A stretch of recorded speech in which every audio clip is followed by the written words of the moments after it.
Hi all, good morning. Last class we are looking our OOPS concept. Since 2 days we are looking our OOPS concept. So I just quickly recap what we have seen under OOPS concept. So first we have seen our logical programming where we have seen our operators, control statement and loops, how we iterate our particular statement. So after that, we have started our OOPS programming.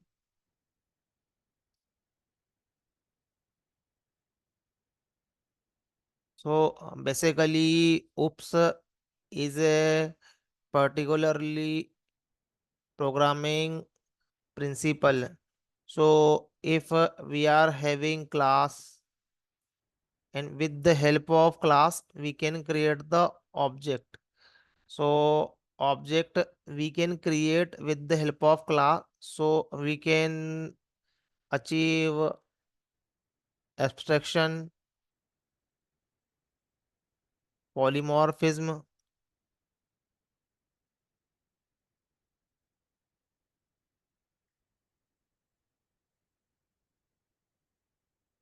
inheritance, encapsulation. So basically, if we are having class, with the help of class, we can create the object. So we can achieve these principles.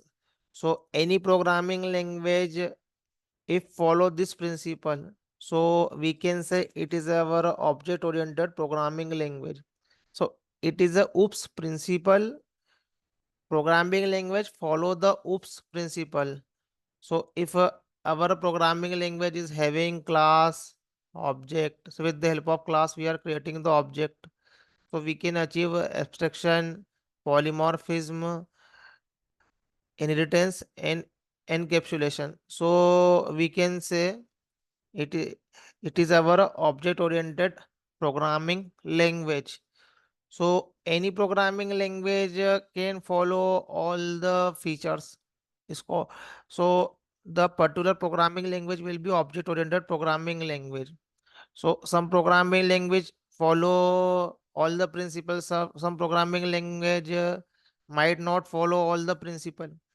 So if any language follow all the principles, so it is called our object-oriented programming language. So Java is a one programming language which follow all the features. So for getting these features, so we have to write uh, our program with the help of our Java syntaxes. We have to use a class concept and modifiers. So we have to achieve all the principles. So how we are writing our source file? So extension will be .java whenever we are saving the file. So under the source file, we can write the class, we can write our interface, and we can write our enums. So under the source file, we can define the class, we can define our interface, we can define the enums.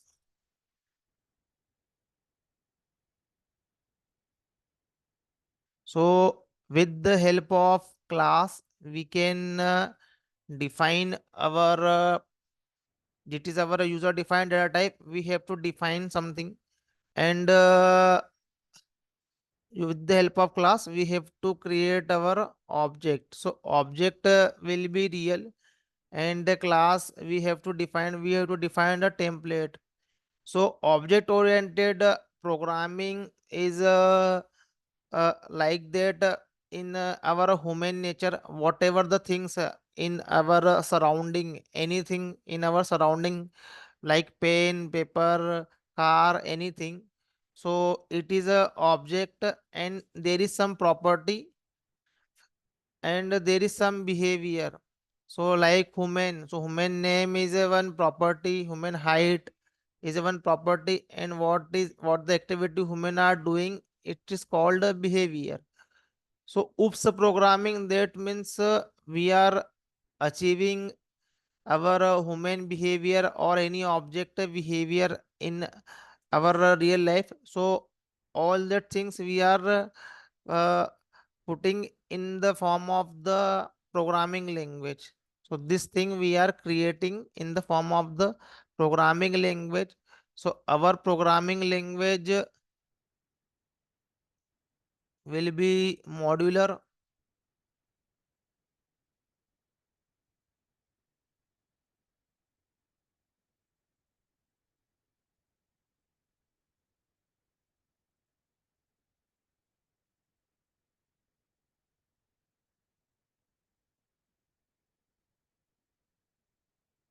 Our programming language will be modular, our extensible, and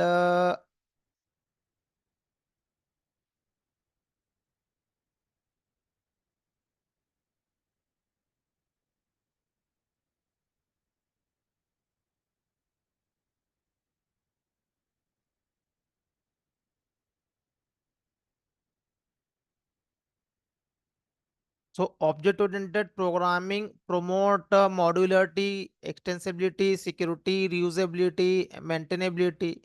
If we are writing our code and we are following object-oriented programming in our code, so code will be modular. That means we can write things as a separately. Our code will be extensionable. That means we can add something day by day, so it won't be impact with our old code. Code will be secure, code will be reusable, because we are writing class for different functionality. So code will be reusable.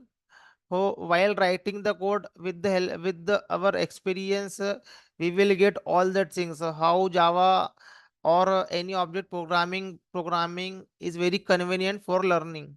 Code will be maintainable, so anybody can understand. Somebody has written our source code, so anybody can understand. So object oriented programming, modularity, extensibility, security, reusability, maintainability. So other way, there are the multiple way for writing the program. So imperative programming or declarative programming. So our procedure programming also come. So under the procedure programming, we write everything in the form of the function. It could be in same file or different file, but our for small application it is fine, but larger scale application it is very confusing, because all the code will be in same file or different file. So we have to understand, it will be very complex for the large application.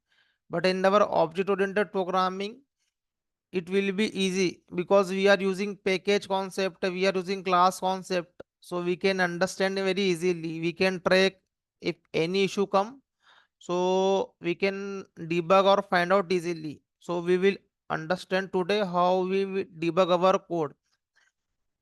So keep your mind, Java is a object oriented programming language. So always we have to write the class for anything. If we are doing anything, we have to write the class. Without class, we cannot do anything. So class is a mandatory. With the help of class, we have to create the object. So Java is a object oriented programming language. So object oriented means we are dealing with the object for everything. But Java follow all the features, all the OOPS principles. So Java is a object oriented programming language. So we'll see. So this is our source file. With the help of .java extension, we have to save our code, and we will compile our code. So dot class file will be created. Always byte code will be created.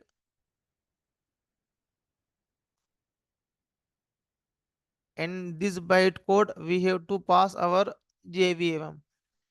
So our JVM will execute our program. So under the JVM, class loader is there, our some memory area is there, and our execution engine is there under the JVM. So JVM will help us for executing our program.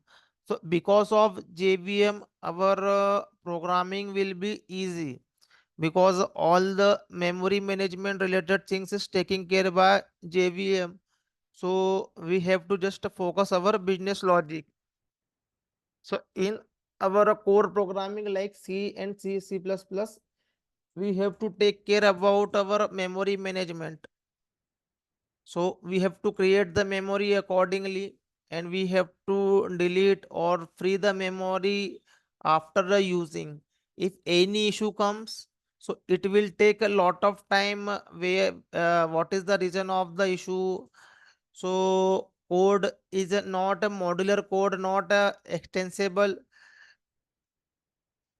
We take a lot of time, and developers, if one developer has written the code, so for other developers will take the time very, it will be very complex for other developer. So debugging will be very difficult, it will take a lot of time. So in a current market situation, always we follow such kind of programming language where any issue comes, so we can debug, we can find out the issue, and we can fix it quickly. We don't have much time as per our current scenario. So any programming language is having all the functionality for getting the modularity, extensibility, security, reusability, and there should be lot of API for creating the application. So Java is a one kind of programming language. Similarly, Python is also there, .NET is also there. So every programming language has business capability. So in the banking system, mostly use Java programming language at backend side because of security. So other programming language also using, we can use, but there is some business capability as per the writing of the code or API. Already ready-made code is there, is called API. So Python is famous for data under our data science, machine learning. Java is famous for our backend side in our banking application. So we use mostly Java programming language. So this is the source file. Under the source file, we can define the class, interface, and enum. So one by one, we are looking about the our class, interface, and enum.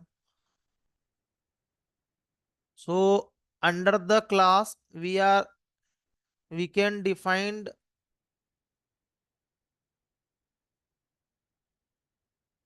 under the class we can define our variable, constructor, and our method. So at least this thing we have to define under our class. And class, we can say our user defined data type or template, because we are defining something as per our requirement. So we want to get some detail. So first we have to define, like our merit card. So we are first creating the template. After that, we are doing some printing. So first we define the template. So what should be the template? And after that, we are getting printing. So we are getting the our printing, multiple printing as per our requirement. So similarly, we can define our template, whatever we want, with the object. After that, we create the object. So we have to deal with the object in our Java programming language. Everything we have to deal with the object. So object is a real-time entity. It will take the memory, but we visualize everything in the form of the object, so that we are having a clarity for everything. We are creating the object, and object will communicate it to each other. So under the object, we are having some variables, we are having some constructor method we will define under our class, and we will create the object. Apart from that, we can define our inner class interface and inside the our class, but minimum we have to define variable, constructor, and method in the our class. So first we have created the class, and we have seen which modifier we can use over the class. So public modifier we can use for our outer class. So class, we are having outer class and inner class. If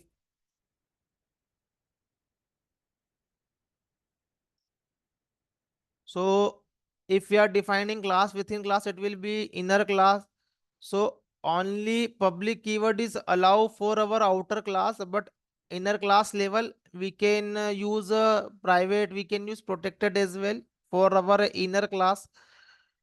So there is some modifier, and our class level we can use to more modifier like our abstract class and our final class. So over the class level, we can use our abstract class and final class. So abstract class will be partially implemented. That means we can say all the methods will be implemented, or no method will be implemented, or some method will be implemented. So we call the partially implemented. So 0 to 100% we can say this is will be our abstract class. So abstract class should contain some abstract method. So it might contain abstract method or might not contain abstract method, but we cannot create the object. It will be it will be uncomplemented class, incomplete class. So we can say it is a unimplemented class, not fully implemented. So until unless, so in our normal class, it will be fully implemented. All the method will be implemented. So it is our 100% implementation is there.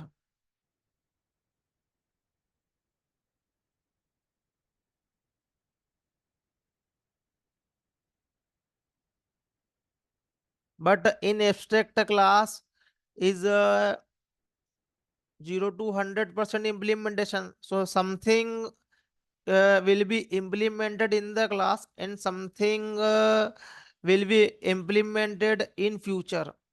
So abstract class will be there for implementing. So it will be unimplemented class, incomplete class we can say. So every keyword is having some meaningful purpose. So abstract class will force the developer for the implementation. So something is given by the a particular developer, particular person, and something is not given. So if anybody want to use the feature of our class, so first they have to implement it our unimplemented method, and after that they can use. So first they have to implement it, that we can use. So as a beginner, we are creating the class and we are creating the object, but after some time, if we are using, we will use servlet, JDBC, some framework. So we use the classes which is already implemented by our community, our Java community or our framework community. So we have to use predefined classes interface which is already defined by community. So sometimes they will give you some abstract class. So we have to be implemented those abstract class. Something is given by our community. So we have to implement it. So while learning, it is a fine. We can write a abstract class, unimplemented method is there. So we can write our abstract class. It is fine. So we are just understanding the syntaxes, but real time we will use some serverlet, JDBC technology related things, or some framework, Spring Hibernate. So we just use which is already implemented. So while using the particular framework or technology, so we have to use predefined classes. So predefined classes, so it will be fully implemented classes, we can say. So we can create the object directly, so we don't have any issue. But if a abstract class is there, so we have to first implement it a particular classes. So something is given by the community, we have to implement it, then we can use. So there is some reason for that. So with the help of abstract class, we have to implement it first, then we can use. So abstract class will force you for the inheritance. So if you want to use the feature of the abstract class, so first you have to apply inheritance, then you can use. And final class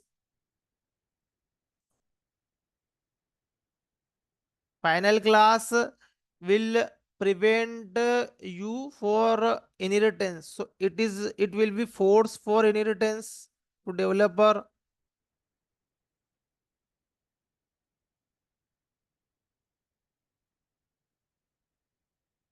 And final class prevent for inheritance.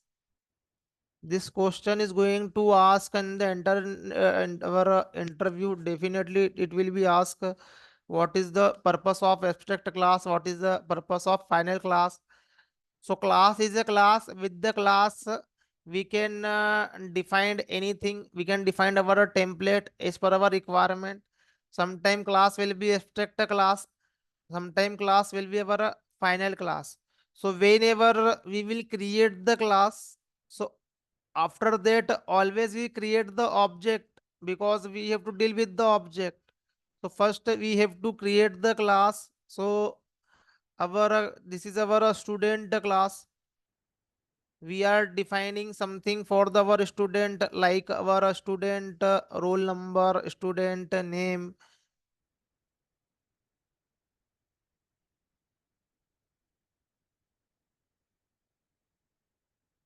anything we can define under the our class.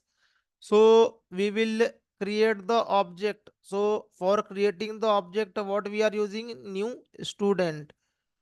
So this will be the our object. With the help of new, memory will be allocated, and this is our constructor. So our value will be initialized. So our with the help of new, memory will be created. With the help of constructor, our memory will be initialized. So our object will be instantiate. That means object will be created. So we have to hold our object. So we have to take some reference variable, so that we can use our object. We can get something, or we can set something with the help of this syntax. So this is the one syntax for creating the object. So likewise we can create a multiple object. So multiple information we can create. So this is our simple class. With the help of class, we can create the object. So everything we are dealing with the object. So we don't have to just create the object. After creation the object, we have to communicate to each other. If we are creating object, so lot of object will be there in our memory area. So lot of object will be there.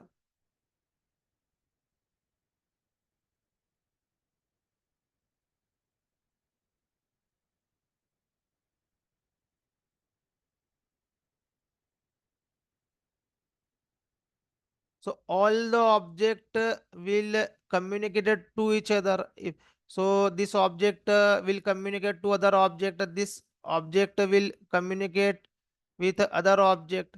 So other object will communicate to each other. So first we have to create the object. After that we have to communicate. So for the communication of two object, we are having two relationship. So one is called our easy relationship, object collaboration. How two object will be communicated? How object will be communicated is called our object collaboration. So one is our easy relationship, is a, and another one is a has a. It is a very important, because creation the object and collaboration the object is a fundamental for the all the programming language. So before Java, we are having procedure programming where we are writing syntax and our programming in is executing in at a single shot. So there is no object. Whatever we are writing, it will be executed. So there is only global variable or local variable. So it will be just executed in the sequence.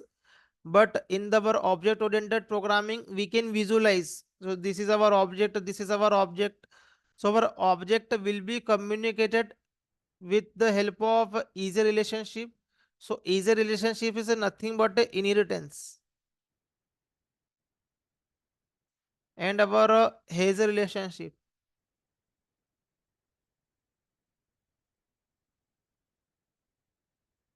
So has a relationship means we can create the object, one class object into the another class object. So it is called our has a relationship. So for object collaboration, uh, uh, we are having easy relationship. So with the help of inheritance, we can achieve easy relationship and has a relationship. So we have to create the object, one class object into the another class object. So it is called our has a relationship. So when multiple object will communicate it to each other with the help of has a relationship, so we can say our association.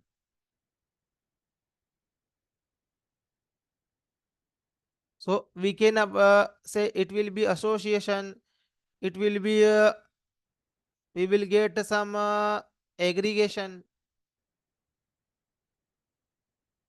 We will get some composition. So association, aggregation, composition. So if we are getting our has relationship, our object are communicating to each other. So sometimes object bonding will be very strictly. So all the object should be defined very strictly. Sometimes it will be independent whenever required, then we can use. If it is not required, we cannot use. So we can say it is a weakly relationship. So under the has a relationship, sometimes object will be in a strong relationship. So until unless both the object is not created, we cannot use the object. Sometimes it will be weakly relationships, we can use the object. So based on as a relationship, like we are having our car class, we are having a engine class. So without engine, our car can't exist. So in this case, we are having two object. So for creating two object, we have to create two class. One is the car class, one our student class. So there is some relationship. So it will be very strong. It is called our one kind of the association. So car is a one class, engine is a one class. So it will be very strong relationship. So this two class related our we will create the object. So we should have both the object. Otherwise we cannot use our car class, because without engine our car never exist. So like our employee, so employee is having some address.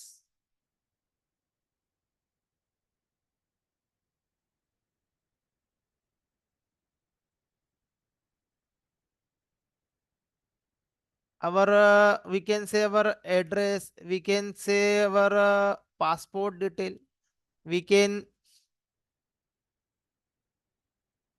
So employee can contain some address, cannot contain some address. So it might be employees having multiple address. So employee is having some passport or is not having passport. So this classes is not strictly coupled with our employee class. So sometimes if multiple objects are collaborating, so it will be tightly coupled. That means we cannot use car class without engine. So engine object should be there, then we can use our car class. But sometimes we can use our object without creating our another object. It is not a mandatory, not important. We can use. So it will be some weakly relationship. So according to strong relationship, according to our weekly relationship, we are having some association. So association, aggregation, composition. So composition means it will be some strong relationship. So association means multiple object will be associated. So we can say our one to one association, one to one, one to many,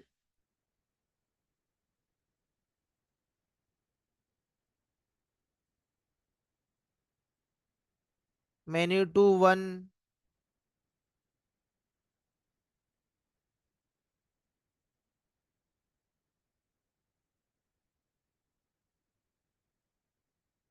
So menu to many. So like our Aadhaar detail. So one person can contain one Aadhaar detail. One person can one passport detail. So one person can have multiple mobile numbers. So according to whatever the things in our surrounding, in our human being, so there will be lot of association we can see. So this thing we are achieving in our programming level. So sometime our association will be strong, sometime our association will be weak. So accordingly, if our association will be strong, it is a type of the association. So it we will say our composition is our association is weak. So we can say our aggregation. So thing is similar. We have to collaborate the object, but sometimes it will be some strong relationship, and sometimes it will be our some weak relationship. So it is a type of the association. So just with the help of a class, we can create the object, and multiple object will be communicated. So with the help of easy relationship, with the help of inheritance, we can communicate. So for applying the inheritance, we are having one keyword is our extends keyword. So we will get the all the property. And for his relationship, we have to create the object, one class object detail we have to pass in other class object. So it is called our his relationship. Sometimes it will be strong, sometimes it will be our weak relationship. It depends on our object. So while writing our source code in any software development, so we have to think like that. Our object will be in our strong relationship, or our object will be in a weak relationship. So according to that, our object will be created and our object will be used. So one terminology we will see under our Spring framework is called dependency injection, DI. So dependency injection, that means we will pass the object in other class object as per our requirement. It is called dependency injection. So dependency extension we can achieve with in the form of the Hazer relationship. So we will see this thing. So under the word source code, we have written class, we can return interface, we can return enum. First we are looking about the class, whatever the class. So we can define the class. Under the class we can define our variable, our constructor and our methods. So how we can create the object? So with the help of new keyword we can create the object, and how multiple object will be communicated. So there should be some relationship, is a relationship or has a relationship. So we have to understand our all the relationship, how object will be communicated. So under oops concept we are going to understand all that things. So after that we have seen variables. So under the class we are defining variable. So we have seen our variable concept. So last class we are looking the variables.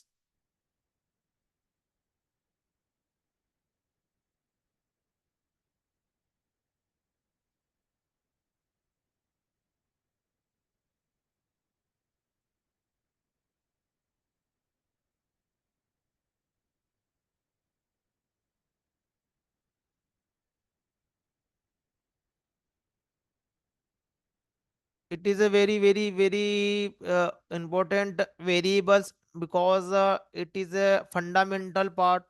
So this variables is a one unit where it will created the memory, and particular memory we have to use, and the memory management is done by our JVM. We are not taking care about our memory management. So it is a, we can say our variable is our core part, because ultimately memory will be created. So it is a costly operation, and it is a very critical if we are creating any memory. So mostly issue comes because of the our memory related things. Sometimes memory is allocated, sometimes memory is not allocated. So we'll see. So in our Java, we are having three type of the variable. One is our local variable.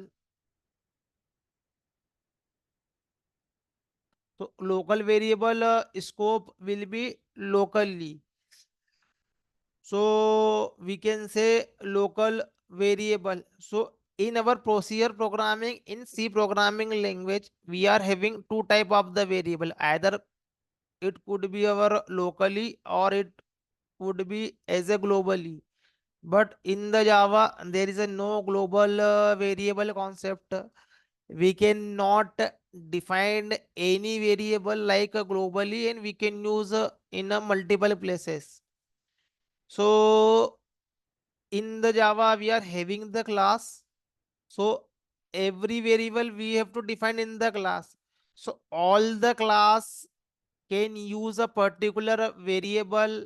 So we have to define some accessibility. So like our variable should be public. So it will our accessibility will be in the all the classes. If it is a protected, so only inheritance class level or package class level it will be allowed. It if it is a private, so within the class it will be allowed. So we can provide the some accessibility. So there is a no global variable concept. We can we have to write inside the class, and we have to provide the accessibility. So one is a local variable, another one our instance variable, and another one is our class variable. So there will be two category. Our one is our primitive and non-primitive, or we can say our reference. So primitive and non-primitive. So at any level, our instance variable, it will be primitive or non-primitive or a reference, we can say. So primitive means our integer float double, so it will take memory directly. So local variable will create quickly and will destroy quickly. So whenever method will be called, so local variable will create quickly and it will be destroy quickly. So local variable will take memory in our stack area, and stack frame, we can say. I will explain this thing, what is our stack frame. So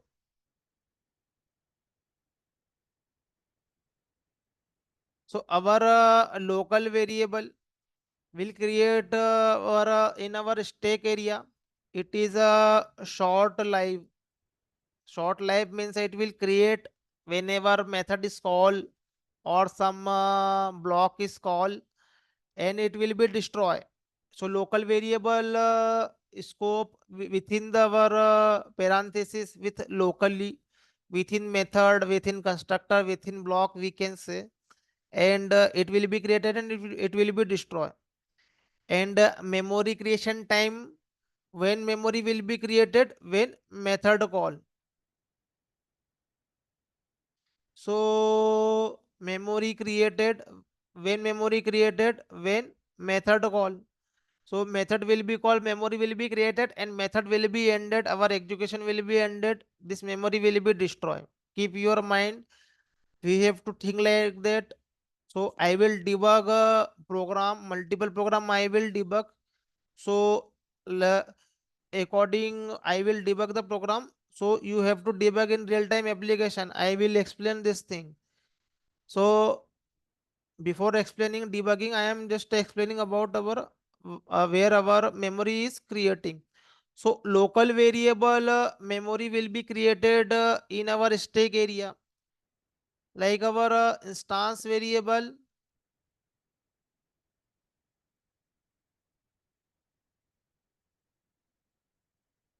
Our memory will be created heap area. So heap area is one memory location in our JVM.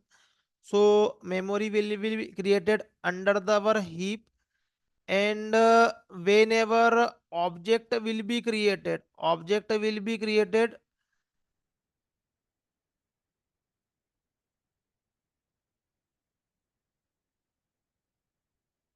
So when object will be created, so with the help of a new keyword, so whenever this syntax will be called, so there are the multiple way for the object creation.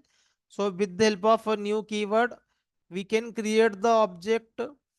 So whenever object will be created, this variable instantiated. Uh, so this the timing will be object creation time.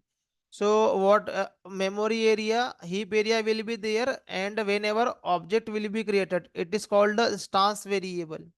So timing, what is the timing? Whenever object is created. So the memory, what will be the memory timing? So until our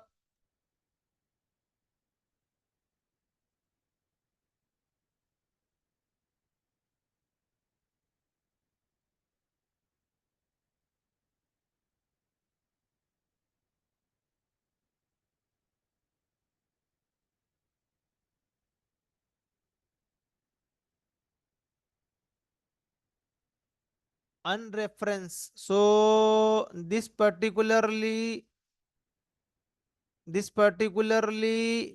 object, if we are doing unreferenced, so our garbage collector will responsible for removing the memory.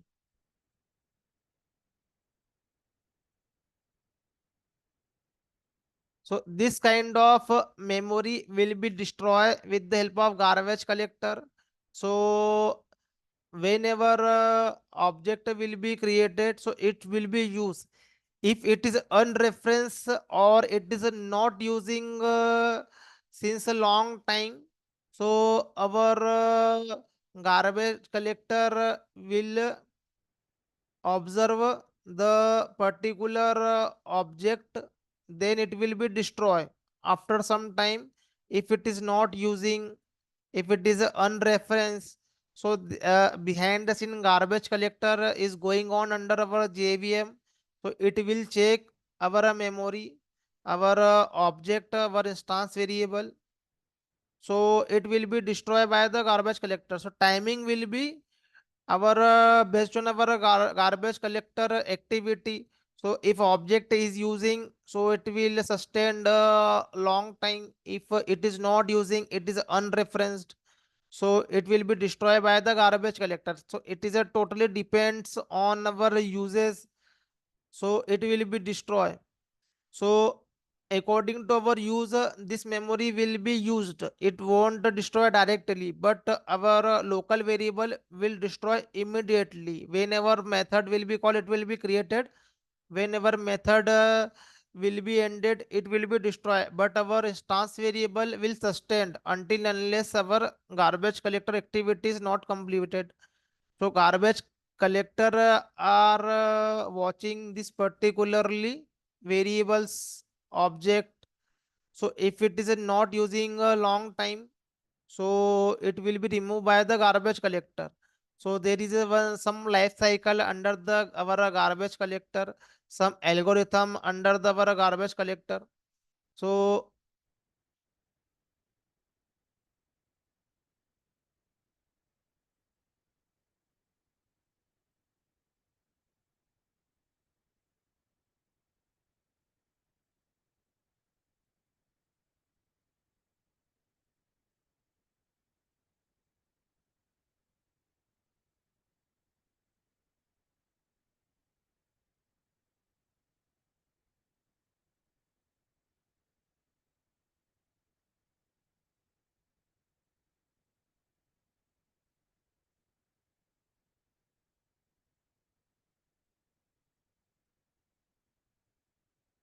so there is some memory area under the our heap. So in our memory area, whenever object is created, so first newly object comes under our young generation. So under the our heap, we are having a few area is called a young generation, old generation, permanent generation. So first object comes our young generation. So according to uses, it will be moved under our survivor space. After some times, it will be used under our tenure space. So there is some mechanism behind that. After that, it will be our permanent generation. If it is not using, so it will be destroyed, it will be unreferenced. So our garbage collector is checking inside this area our how much time it is using this particularly object. According to date, it will our garbage collector will collect the particular object and it will be destroyed, so our memory will be free. So there is some algorithm, some mechanism behind the scene. Just we have to understand. We need not to worry about that. Our JVM will take care, but we should know, because in the interview will ask how the garbage collection is working, or what is the memory area, how the our object life cycle. where object are creating inside our JVM, because you are Java developer, you should know everything inside the what is the our JVM, what is the going on inside our JVM, because this comes on your fundamental part. And a experienced person know all that things. Just writing the program, getting the output, there is a no purpose. So in the industry they check your depth of knowledge, how you can visualize the things while the programming, uh, what you are visualizing, and what is going on behind our program, how memory are creating, how memory are allocating or deallocating, because memory creation is a costly operation. For example, if any Android application is taking much memory, so we don't install, we uninstall a particular application.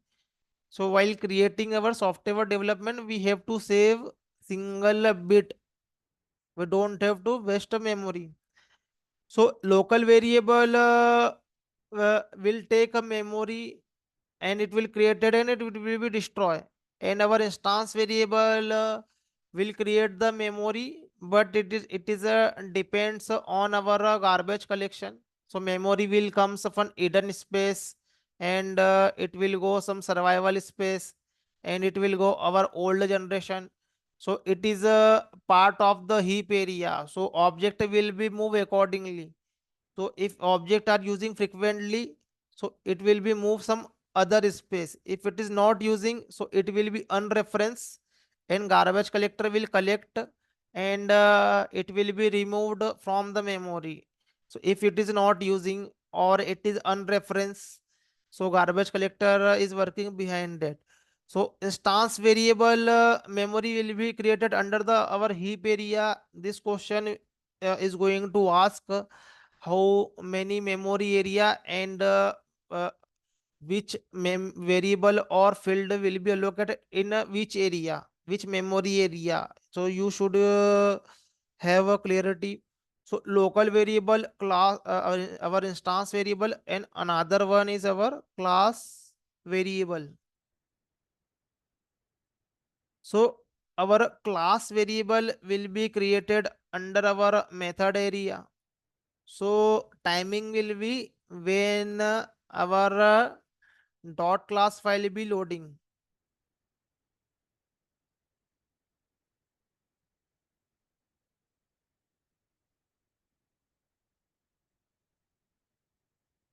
So whenever a class is loaded, our program will be loaded. So obviously under the source file we can just write the program, but JVM can't understand our source file. JVM understand our bytecode, some intermediate code. So whenever a bytecode will be loaded, our dot class file will be loaded. So memory will be allocated. It is called our class variable. So this memory will be created while loading time, and this memory will be created only one time in the life. So instance variable will be created multiple times. Whenever object will be created, our memory will be allocated. Object will be created, memory will be allocated. Object will be created, memory will be allocated. But instance variable, sorry, class variable memory allocation will be only one time in their life, and timing will be loading time. So whenever we have to share something, the our some value or something we have to share, just we have to share with a multiple object, or this particularly information should not be repetitive. So like our we are creating a student class. In our student class we are having our college name. So college name related variable, if we are not putting static, so we are, it will created multiple times. Whenever a student object is created, college name will be created and one memory will be allocated. but it is a common information. It should be shared with all the students. So we won't waste the memory. So while defining the class, we will put static. So it will create a memory only one time and it will be shared with all the object. So this kind of object will be created under our method area. And what will be the timing? Timing will be our loading timing. So this is our variables, local variable, instance variable, and class variable.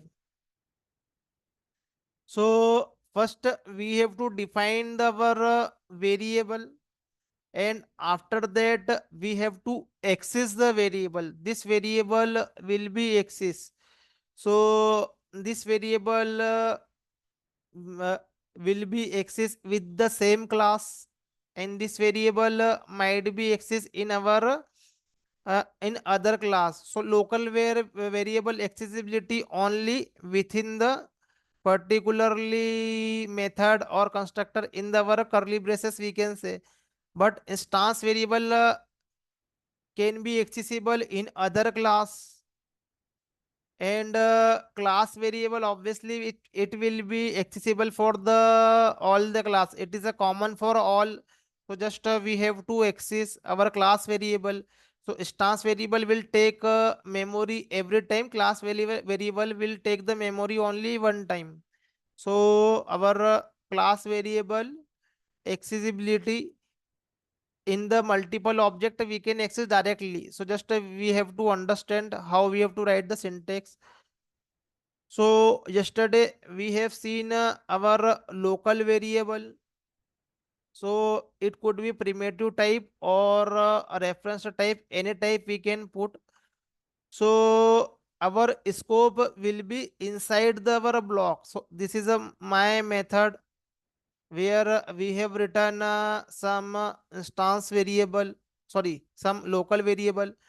So we can define inside the our method, inside our block. This is our curly braces. So it is our opening, it is our closing. So within the block, we can define.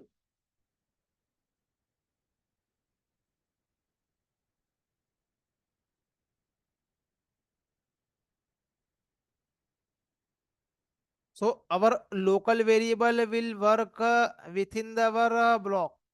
So we cannot access this variable outside this method, outside this block. Just we can use this variable in this area only, this curly braces. So we called our local variable. So same thing I can put within the our another method. Same thing I can put our constructor. So constructor is a one method which is not having any return type like other method. So constructor purpose to instantiate the object. So our upcoming topic will be the constructor. So under the our constructor we can define the our variable. So this same variable name I can put under the constructor as well, because our constructor, our local variable scope will be under the this particularly parenthesis. It will be our locally, it can't be accessible, this variable can't be accessible outside the this block, we cannot access. So it will be our local variable, we can say.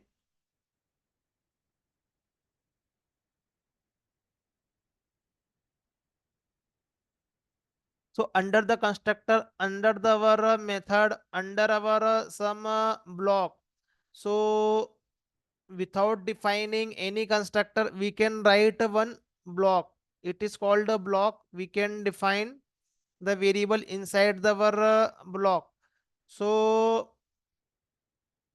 under the our parenthesis, so we can write a block directly. Usually we don't write, but we can write the block. So we are having our static block, non-static block. So just our variable scope will be inside the our curly braces. It is called our local variable. So this is our method. This is our block. this is our constructor, we can define this is our block, we can define this is our block. So usually we don't see this block, we always see some constructor or method, but it is a exist in our Java programming. We can create the block directly or we can create a static block directly. But whenever we are defining something inside the block level, it is called our local variable. So our accessibility will be inside the our block. So we can use this variable inside our block.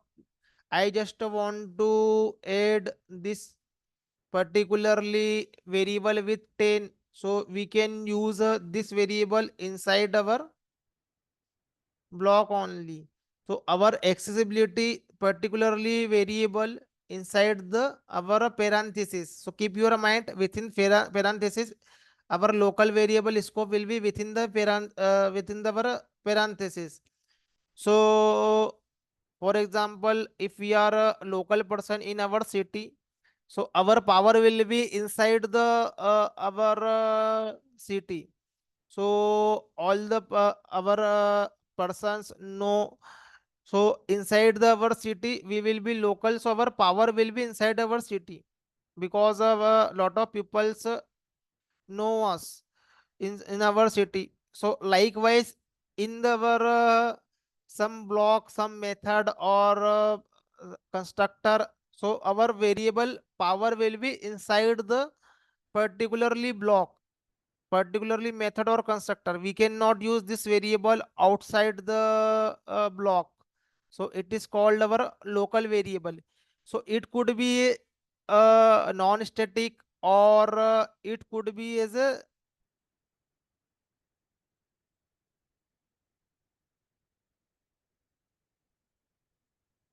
it could be as a primitive, it could be as a non-primitive. So we can create the object, we can create the a particularly primitive data type directly. So we can define under the our locally, it is called our local variable. So it is fine.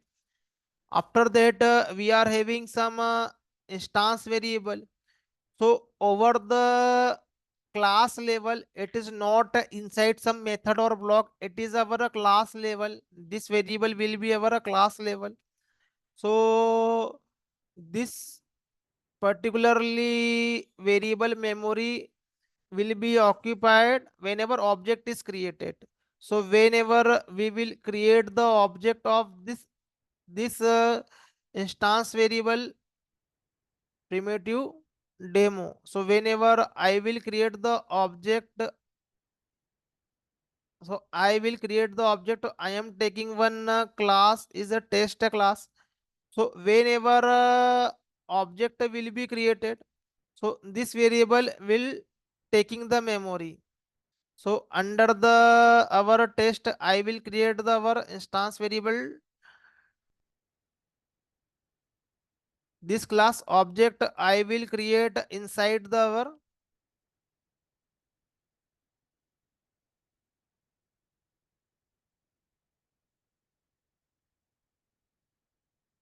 So I am creating the object of this particularly class. So our memory will be allocated for the I. Whenever you will create another object, so memory will be allocated. So similarly, if you create the multiple object, so multiple time memory will be allocated. So we can creating 10 times. So 10 times memory will be allocated to our particularly object. So for this object, it will be allocated. So what will be the timing? Whenever object is created, memory will be allocated. If our variable is a static, so our memory will be allocated whenever our dot class file will be loaded. So our dot class file will be loaded, that time our memory will be created. So it will be created under our loading time. and instance variable will be created whenever object is created. So this is the our memory creation time and our variables type. So similarly, we can use some reference variable instead of primitive. We can use a student class. We can use some other class, string class. So it will be our reference data type. So our primitive data type we can define, and our reference data type we can defining. So I am just putting one example again so that you will get it, and we have to think like that. So I am just writing one use case.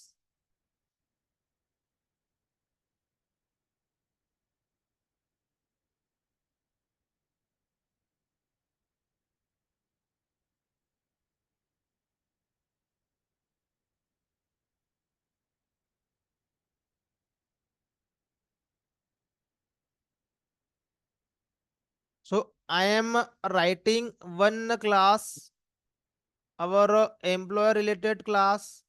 I am writing. So I am taking some information of our employee class. So we have to think first what we want to do.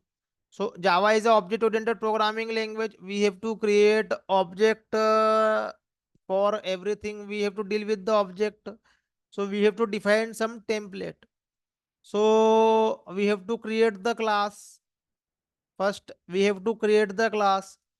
Under the class, we will define some template. So under the class, we can define some variable or field. We can define some method for our business logic if we want to do some business logic. So variable is our data part, and method is our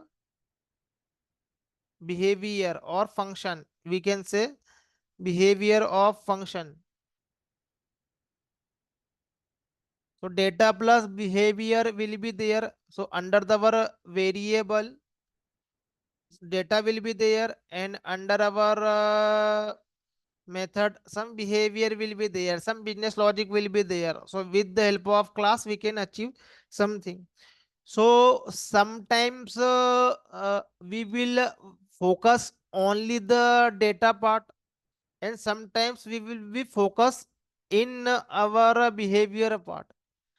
So according to our requirement, just we are focusing only our data part, and sometimes we'll be just focusing on our behavior part, and sometimes we will be focusing in the both the part, variable as well as method, while defining the class. So if we are dealing with only data, so we will say our class will be our Pojo class. So this terminology you will see our Pojo class, plain old Java object we say. So if we are creating our class like that, just in our class will hold just information. There is a no behavior, no other thing we are not going to use. Just we will just focus over the data part. So our class will be Pojo class. So Pojo is a one terminology. So for defining everything in our Java programming language or Java programming language related framework technology like Spring, Hibernate, it is a framework, or technology servlet JDBC, we will write a class everywhere. So we will write the class everywhere, just according to responsibility. Our class name will be different. So our class name will be different based on the functionality, but we have ultimately we have to create the class. So sometimes you will see our Pojo class, sometimes you will see our service layer,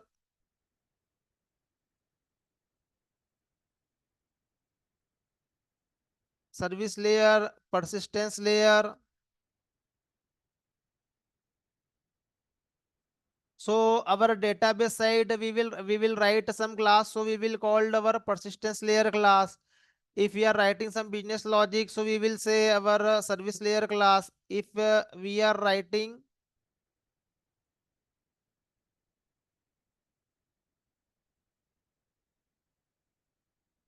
the source code for our end user interaction, so we will call our persistence layer class. So we called our controller class. So according to application, according to behavior, our class name will be different as per the behavior, but ultimately we have to create the class. So uh, for doing anything, we have to create the class based on responsibility. Some terminology will be different. So I am just I am creating one class just for understanding our class related concept. But in a framework, in our technology, we have to create the class, and our responsibility will be different. The class responsibility will be different, but ultimately we have to create the class. So we have to strong with our class and object related concept. So I am creating one class employee, and I am defining few variables, few details. So like my employee number will be there, our employee name will be there, and our employee salary will be there. So this thing I am taking, I am defining inside our class. You can create one more class is address.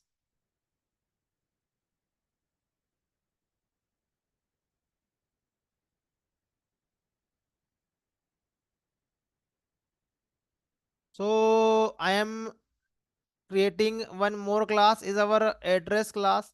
So in the address class, just I am putting some city name,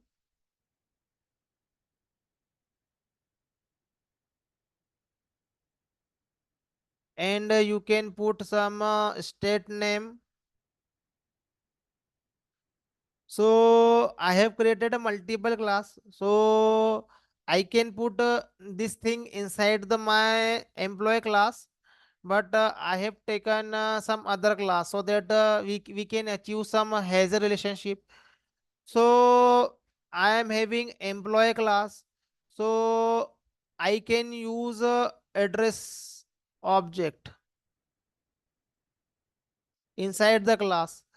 So our address related stuff will be, we have created some separate class and we are using. So sometimes employee is having address, sometimes employee is not having address. It is fine. Our object will be weak relationship. It is up to us. If we want to mandatory, so we can do mandatory. If we want to optional, so we can do optional. So currently we are putting optional. It is not mandatory. So our relationship will be weak. So our employee detail object will be there. So we will create the object. We will create the object, and we have to use. So this variable we have taken.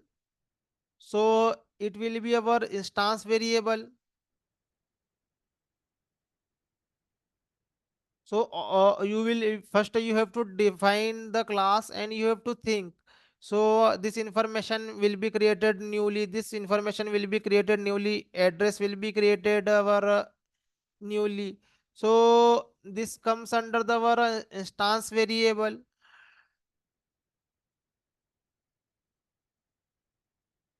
I am taking one more variable like our company name.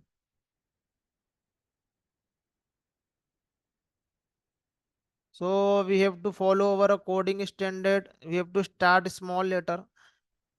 So company name is there. So it is our if we are defining like instance variable, so always memory will be created. But company name is common for all. So we don't have to waste memory for our this kind of variable like company name. So we have to put static keyword. So static keyword, if you are putting static keyword, so that means it will take memory only one time. So it comes under our class variable. Yeah. So we have defined the data. So we are defining the data. So whatever the information should be created uh, differently, new information always should create. So in this time we have to take our instance variable, but some information should be created only one time. So it should be our static. So company name should be our static. So we have defined the variable and we have just defined the variables. So I want to print all the information whenever object will be created. So all the information we will print. I want to print all the information. So I will write one method void get employee details. So this is my variable or field. This is my data part. We can say this is my behavior part. So I will get employee details. So I just want to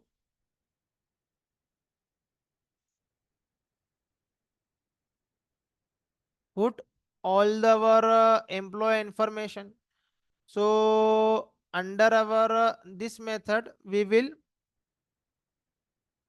just print our employee details. Whatever the employee detail will be there, it will be print under our a particularly method. So inside the method, we will print this information. So I will print my employee number. So usually we don't write this kind of code in real time manner, but just for understanding and a beginner, we have to write and we have to think where memory is allocating, where it is creating. So I am writing each and everything. So whenever I will access my object detail, so I want to get all the detail. So this data will be created inside our memory. It will be our processing data, employee address.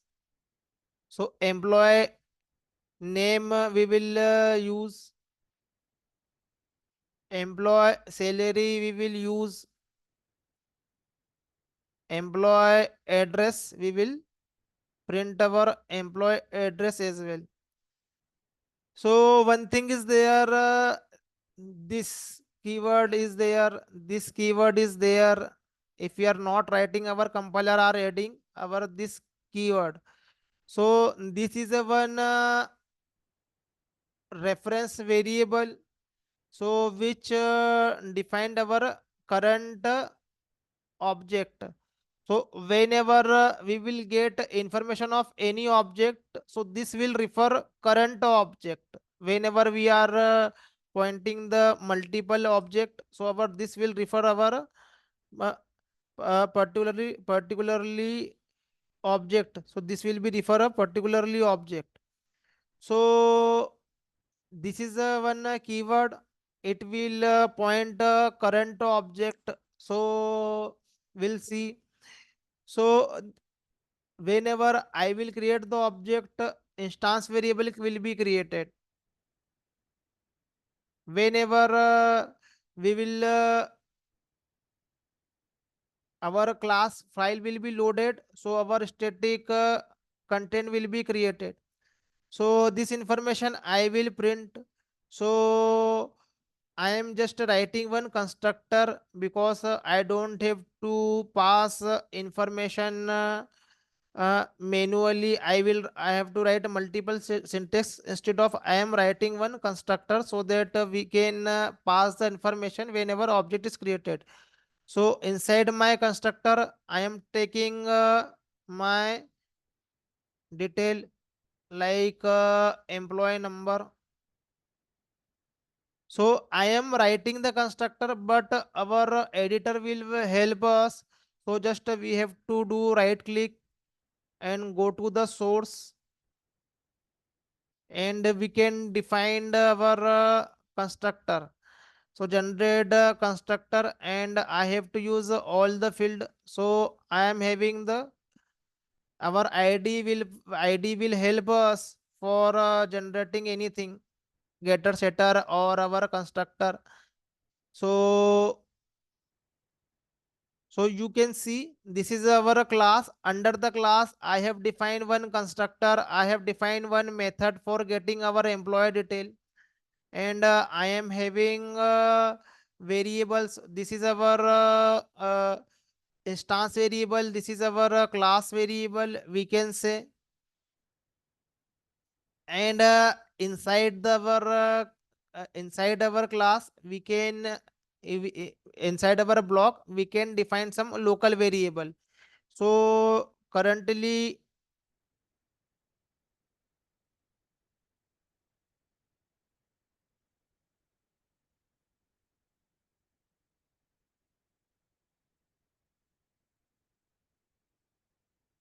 I just put one variable welcome, so it will be our local variable. So this variable I will use with the object locally with a employee number. I will use.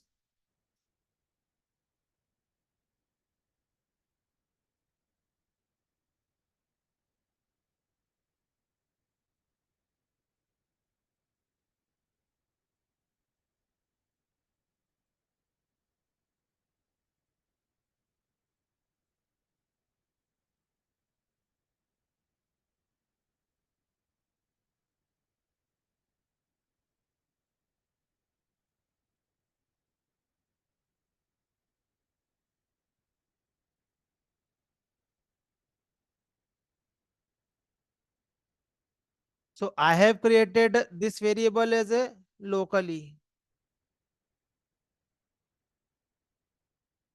So this will be our local variable. So it will be scope will be locally. It will be our class variable. It will be our instance variable. So each and every variable there will be some timing. So I am just creating the object of this class. I will create the object.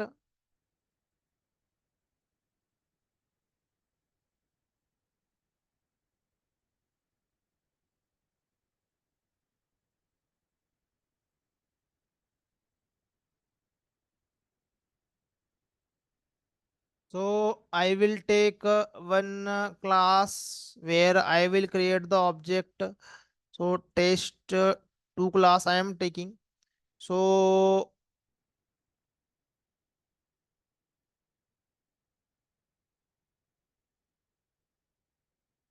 so I will create my employee detail related class. So this is my class employee detail. So this is my employee detail class. So I will create the object of the our employee detail. So this is my first employee detail. So create the object of the employee detail.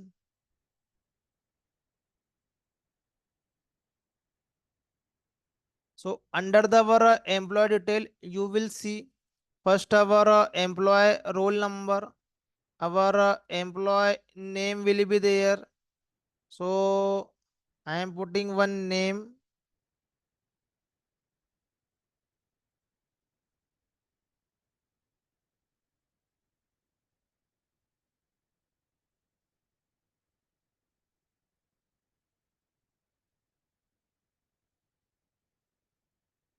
Employee number, employee name, employee salary and address.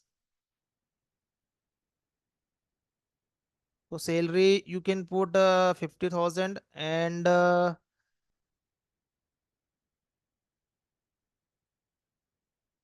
employee address is there. So employee address is a one new class. So for this class, first we have to create the object.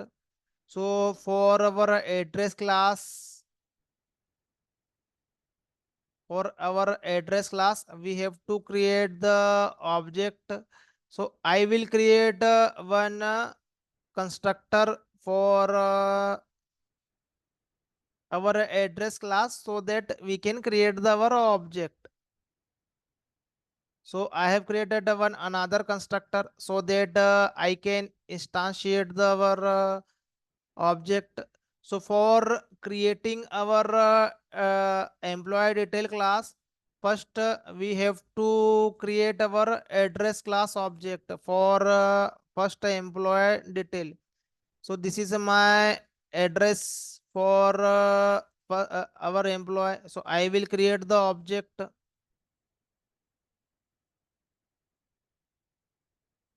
So object will be created, and our what will be our city name? City name we can say our Pune, and our state name is Maharashtra. So we have to pass this address into the our employee detail. So you can see two object will be collaborate to each other. A relationship will be has a relationship. If you don't want to put this information, so you can pass null directly. If it is a not mandatory, so we can pass null. So if it is a mandatory, just we have to pass. So we have to pass this address object. It is up to us. It is our requirement. So we will create first employee detail. Similarly, we can create another employee detail.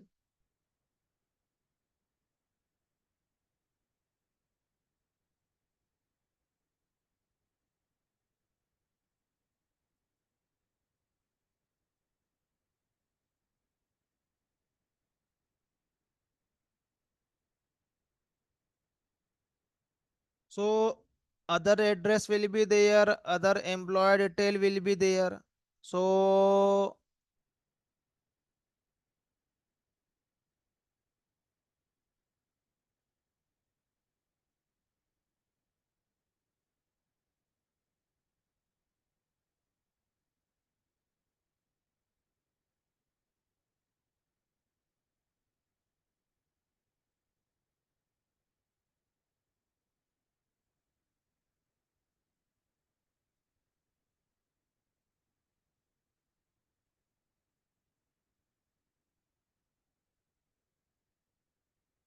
so this is my two addresses and details over there.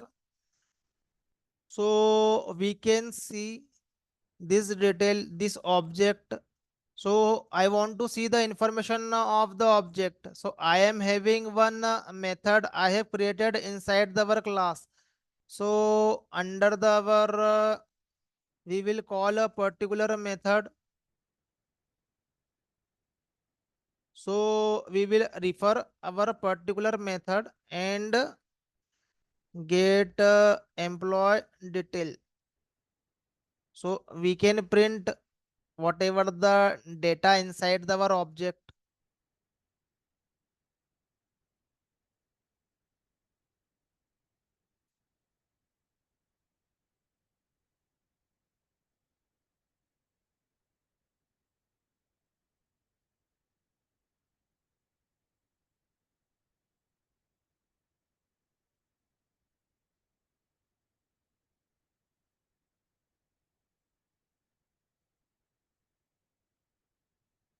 So you will see two data will be printed, first for our first employee, and another one will be our another employee. So two data will be created. I have put on something inside our method so that our information is printing.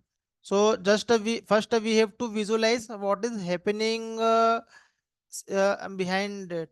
So I have created one method and one constructor.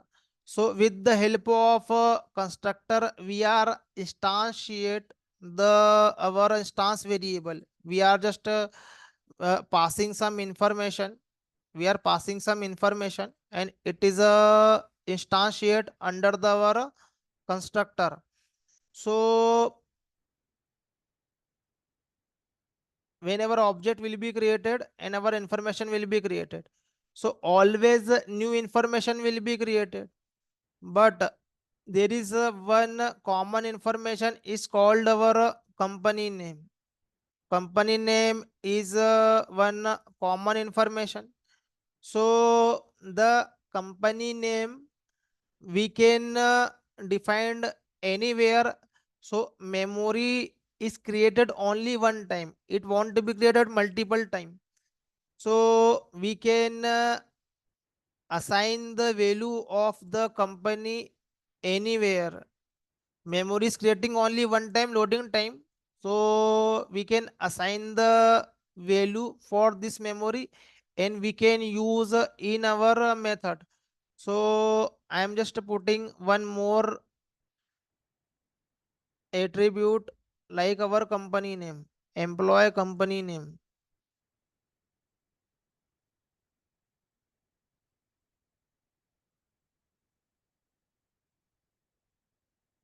So this with the help of this we can use a company name. So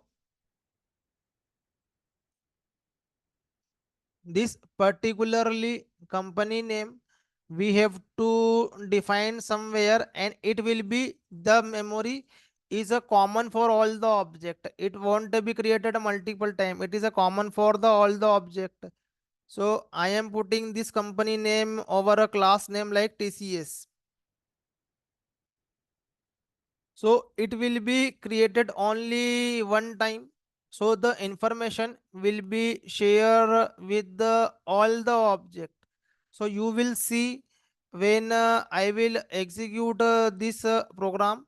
So company name will be common for all the object because it is the static.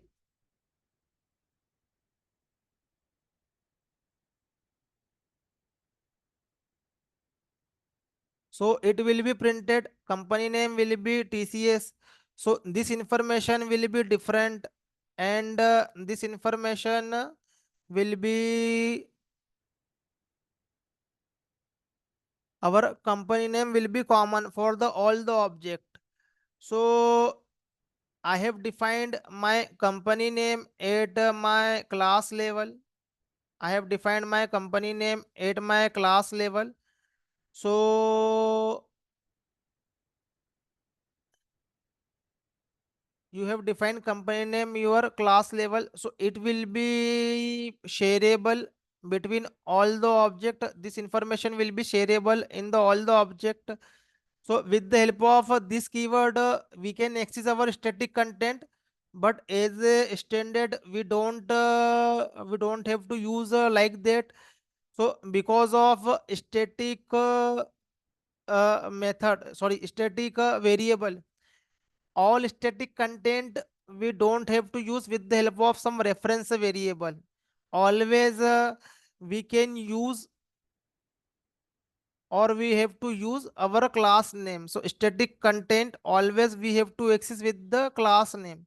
We don't have to use any reference variable, because the reference variable are using whenever we are creating new object and we have to refer new object will be created, so we should have some reference variable. But for static content we need not require any reference variable, because memory will be allocated only one time, so we can achieve with the help of class directly.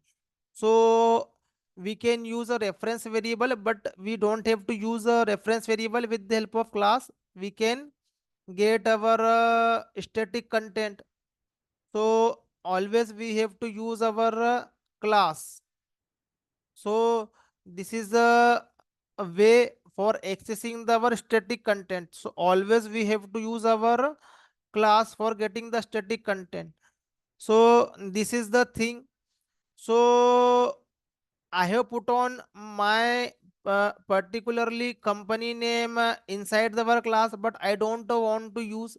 So usually inside our template we don't write anything. Whatever the things we write while creating the object. So I am passing this information. So in this place we can first we have to get our static content. So we can get static content directly with the help of the class. So just write something employee detail dot company name, and you can pass this information whenever object will be created. So before creating the object, static detail will be there. So it will be shareable with the all the object.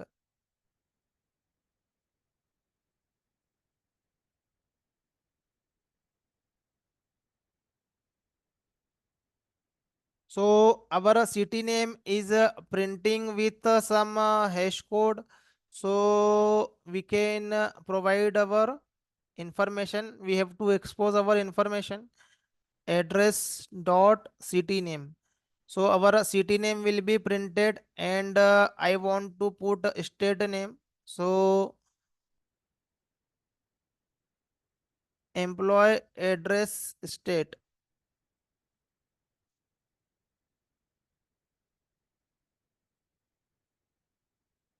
So state name will be printed. So this information we have to print. So you will see.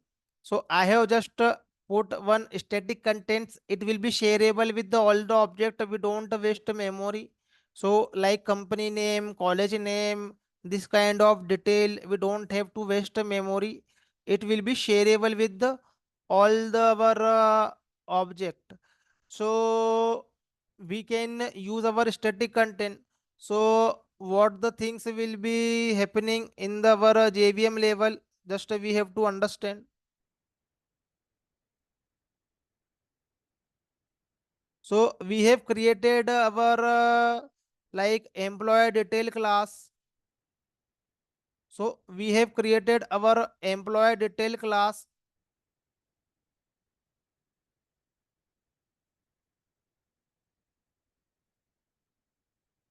and we have taken a few attribute like our employee number, employee name, employee salary,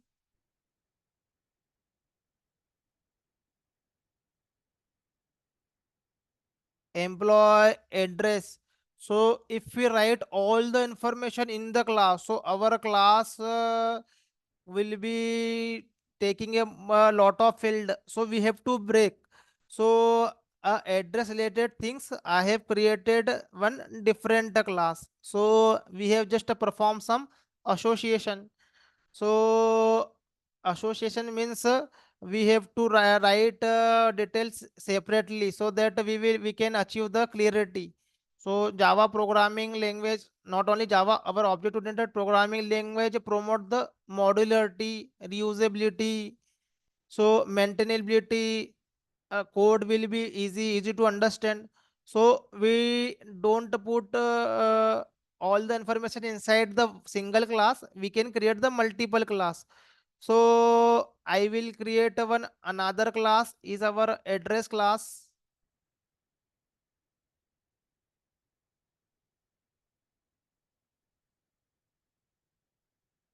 So class will be what? Address class. And under the our address we are putting some attribute or field, city name or state name, pin number, whatever you can define as per our requirement. So it will be associated. So before creating our employee class, if it is a mandatory, So we have to pass the information. If it is not mandatory, so we can pass the null. Without information, we can create our employee detail object. So whenever we will create the object of our employee detail class, so our object will be created. So our first object will be created. We will create some information. Similarly, we will create another information. Similarly, we will create our another information. So we have defined our class with some association. So we will create the object. We will create our object of this particularly class. So memory will be allocated for all the object. So this memory will be allocated under the our heap area. So our employer related detail will be there under the our heap area. So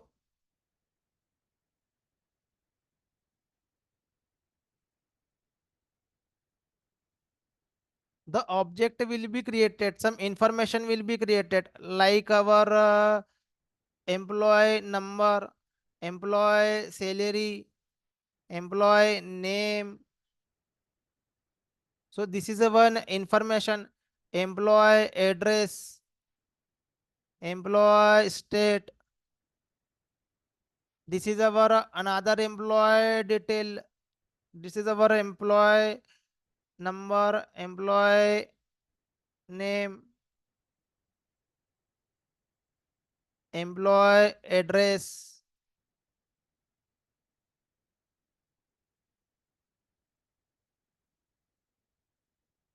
We can pass the information. So accordingly different information will be there. So with the help of our object, with the help of class, we will create the object.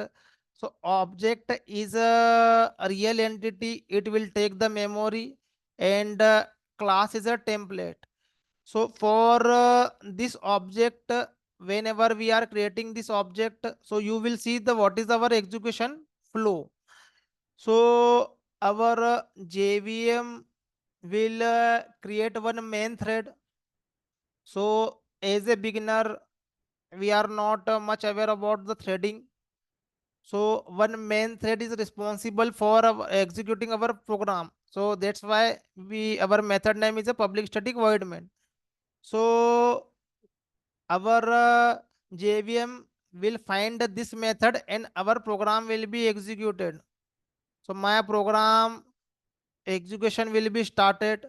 So we have to identify what is our local variable, what is our instance variable, and whatever our static variable, and how memory is allocated. So we have to figure out.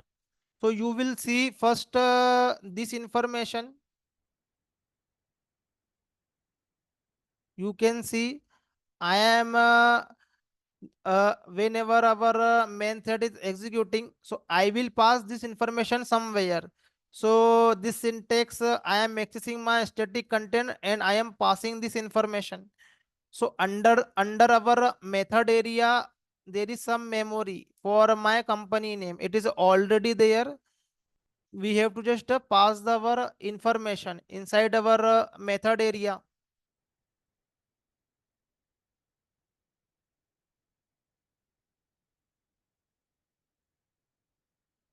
After that, our controller will go in our this syntax.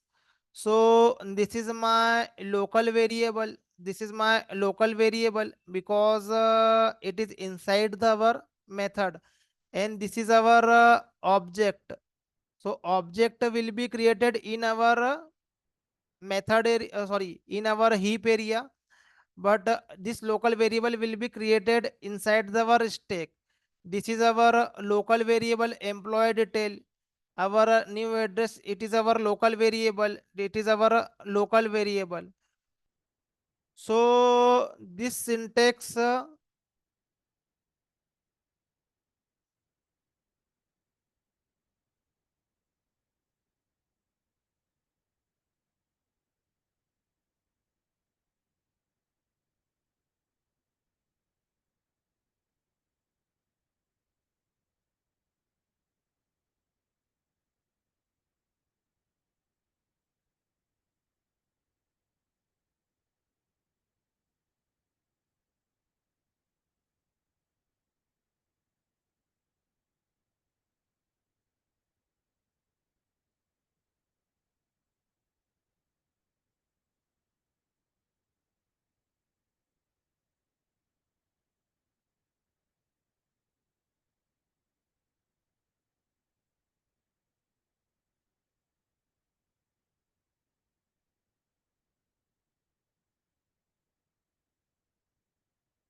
So I have put on this syntax. So you have to visualize what is the things behind the scene, what is going on. So our main thread will executed this program.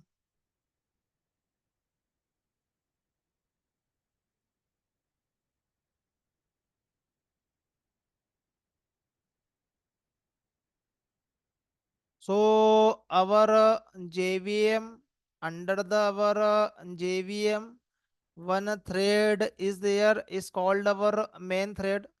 So our main thread will execute our program. So first this company name will be there. So this is our static content, and this is a TCS was information. So our some method area will be there. Oh, sorry, some memory area will be there for our some heap area or some stack area. So some area will be there. So keep inside the our diagram.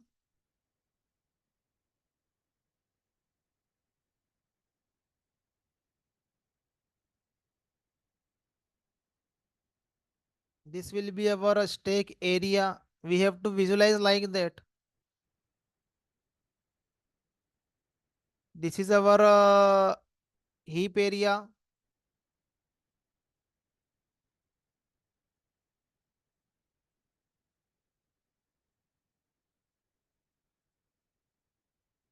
and this is our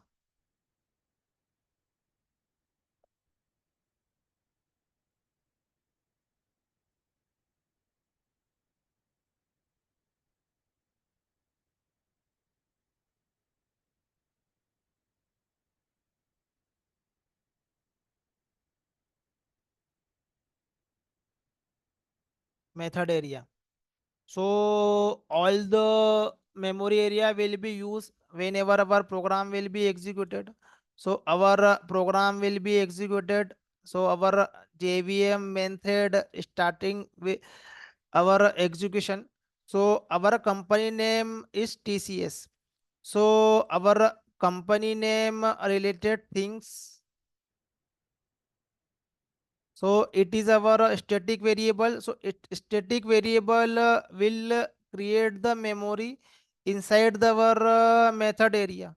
So our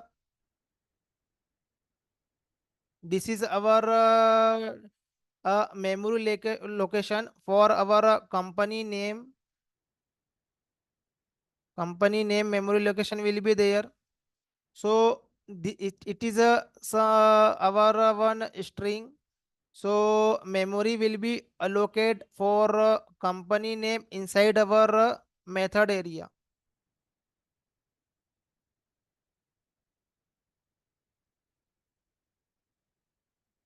So one variable is there. So you will see where we have defined our company name under the our employee detail class. So it is a one reference variable which is type is static. So memory will be created, our reference will be created inside our method area, but it is our string. So it is a one object, TCS is one object, so string is a one special class.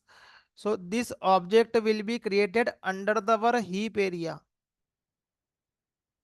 So this information, this TCS will be created inside the heap, and there will be some hash code. So with the help of hash code, our method area, it will be point to the our heap. It will be point. So a reference variable created inside the our method area, because it is a static, but object will be created inside the our heap. So it is a string is a one object. So it will be created inside the our heap area. So it is fine for the our static content. Then our execution will go in our next syntax. So for address one, so for address one, it is our local variable address one. So one memory will be allocated for address one under the our stack. So it is our reference variable. So it will be created under the our stack. So our address one related stuff will be inside our stack area, and new address related object will be created inside our heap area. So this object will be created inside the our heap area. So our address related information will be created inside our heap area. So this is our information like Pune. So this is also a string. So our this information is created inside our heap area, and it will be point out. So our address variable will point a particularly object. So there will be some hash code. So I am putting some hash code. So this will be point our this object. Then our controller will go our employee detail. So our employee related object, this information will be created as a locally, because it comes under our method. So our employer related detail will be created inside the our stack area. So our employee details one, which will be reference will be created inside our stack area, but our object will be created inside our heap area. So all the information of the employee,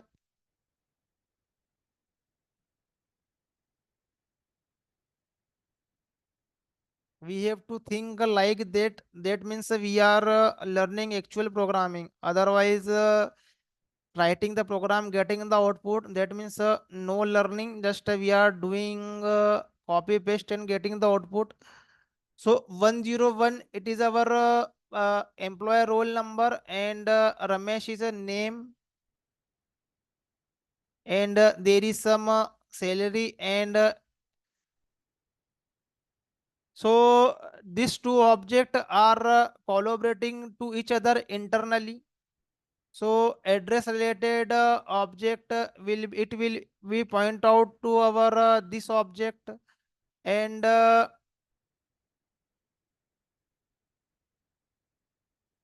there is some hash code, but both the object are communicating to each other, because our employee detail know the hash code of the our this object, our address related object. So these two objects are communicating to each other with the help of a hash code. So one fully object will be created. So two different object in association. So it will be one fully object. So we can call the method and we can get the information. So similarly, another address object will be created.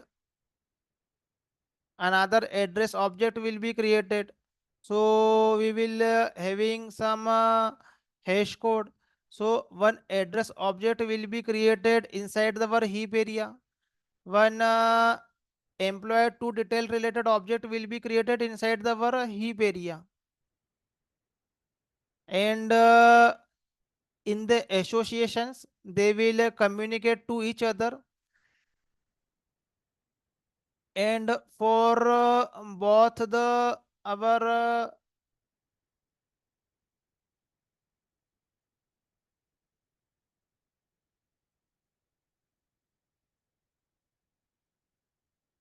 both our object detail, like our employee,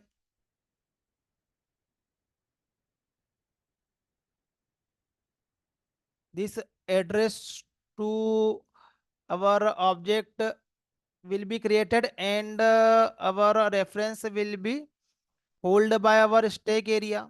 So there will be some hash code.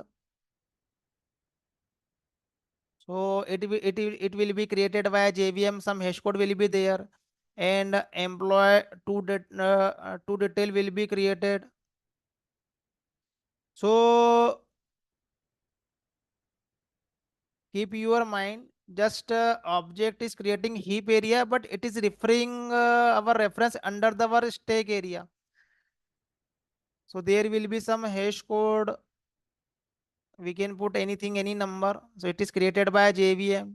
So our object reference will be inside the our stack. So it will be refer the object. So our memory area, method area. So company name, this information is sharing with all the object. So this information is sharing with all the object. So our company name TCS will be sharing with the all the object, because it is a static, nature is a static. So information is creating inside the method area, but it is referred by stack area or our method area. So it is working like as a just for the reference, our stack area or our method area, but object are creating inside the our heap area. So something is creating our heap area. So our garbage collector is responsible for destroying the memory whenever object is not using, or it is unreferenced, it is not using since a long time. So it will be destroyed. So our garbage collector, our GC is responsible for that. So our program will be executed. So it will be created a memory. So whenever a program will be ended, so it is our execution point. So program will be started from here, and it will be ended from here. So our program execution will be ended. So what will be the happening whenever our program will be ended? So this stack area will be destroyed. So all the information inside the our stack, it will be destroyed because our method execution is completed. But object is there inside the our heap area. So a link will be destroyed because this stack area is destroyed. So nobody are referring a particular object, so it will be unreferenced, because we are not using. For using the particular object, we are having some reference variable like address one, employee detail, because we have to get the information of the object. We have to call some method inside the our object. So we have destroy our stack area. So we cannot access the object because we don't have any reference variable. So it will be inside the our heap area after destroying our reference variable. So our garbage collector will check it is using or not, or it is unreferenced. So garbage collector will collect the object, it will be marked the object, and after some time it will be sweep, it will be removed, it will be destroyed from the memory. So garbage collector is responsible for destroying the memory for our heap area. So stack area will be created quickly and will be destroyed quickly. It depends on our method call. Whenever method will be called or constructor will be called, so it will be created, it will be destroyed. Our JVM will created the memory, and it will be destroyed. And our method area, so whatever the static content will be there, so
Yeah. So memory will be created and memory will be destroyed. So whenever our program will be executed, so we have to think like that. So our memory will be created when memory will be destroyed. So our whatever the memory is creating inside the our heap. So our garbage collector is responsible for that. Stack area, whenever our method will be called stack will be created inside the stack, our reference will be there, and whenever method execution is completed, our stack area will be destroyed. So this is our memory area. According to that we have to understand. So I just debug my program so that you will understand how our memory will be allocating and how we work in the industry, how we see the variable inside the our, what is the value inside our variable. So I am just putting some debug point.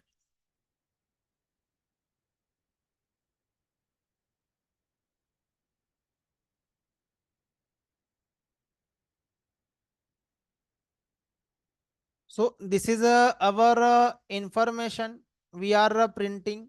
So I have written one business logic for printing. So I am putting some debug point inside my constructor. This is my debug point. So in our editor, in our ID, we can debug the program. Debug means we can we can prevent the execution so that we can analyze what is the value inside the variable. That time we can see. So currently I have put on one debug point inside my constructor. So when I will execute my program, so this is my execution symbol,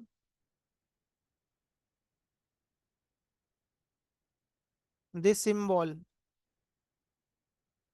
So our program will be executed and we will get the output. So I want to break my program execution. So I will debug. So this is the one symbol for the debugging. So I will debug my program. So my program will break. It will be stop somewhere. So it will be stop where I have put on this breakpoint. So just I quickly debug.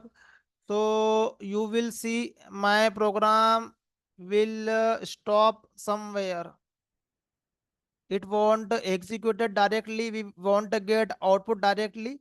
It will be stop.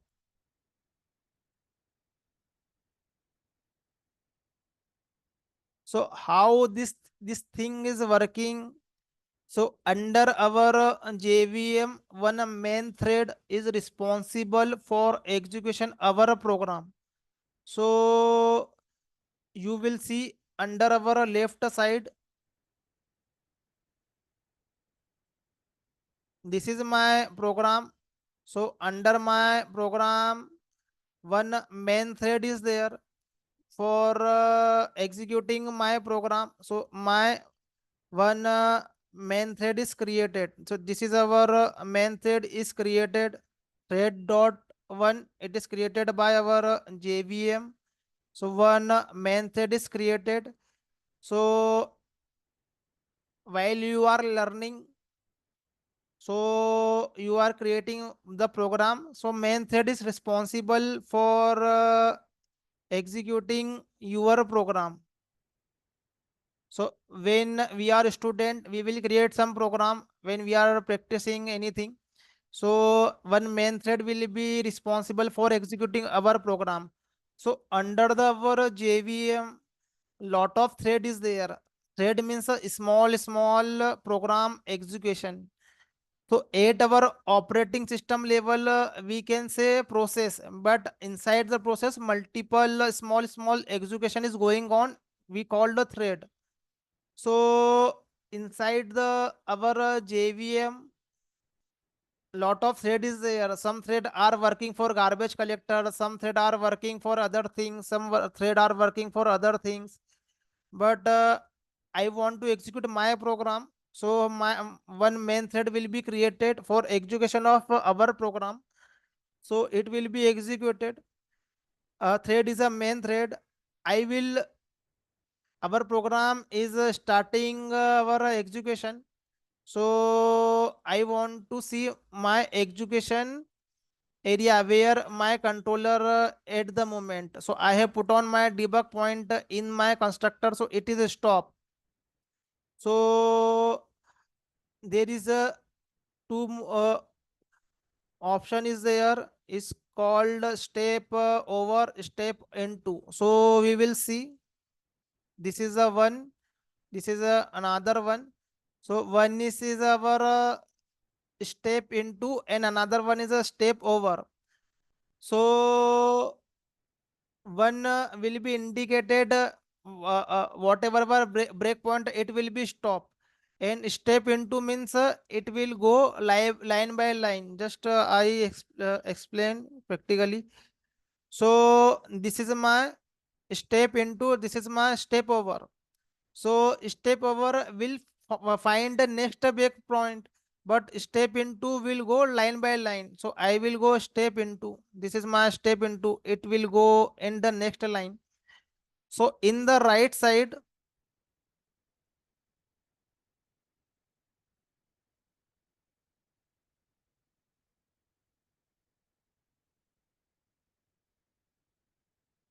in the right side, we are having programming related information. So you can see our variable. You can see our breakpoint. You can see expression. So under the our variable, we can see what is the value at the currently inside the variable. Under the our breakpoint, we can see where we have stop our execution. So first is our variable. So this is one variable. So it is a predefined. This is a predefined variable. So it maintained current object state.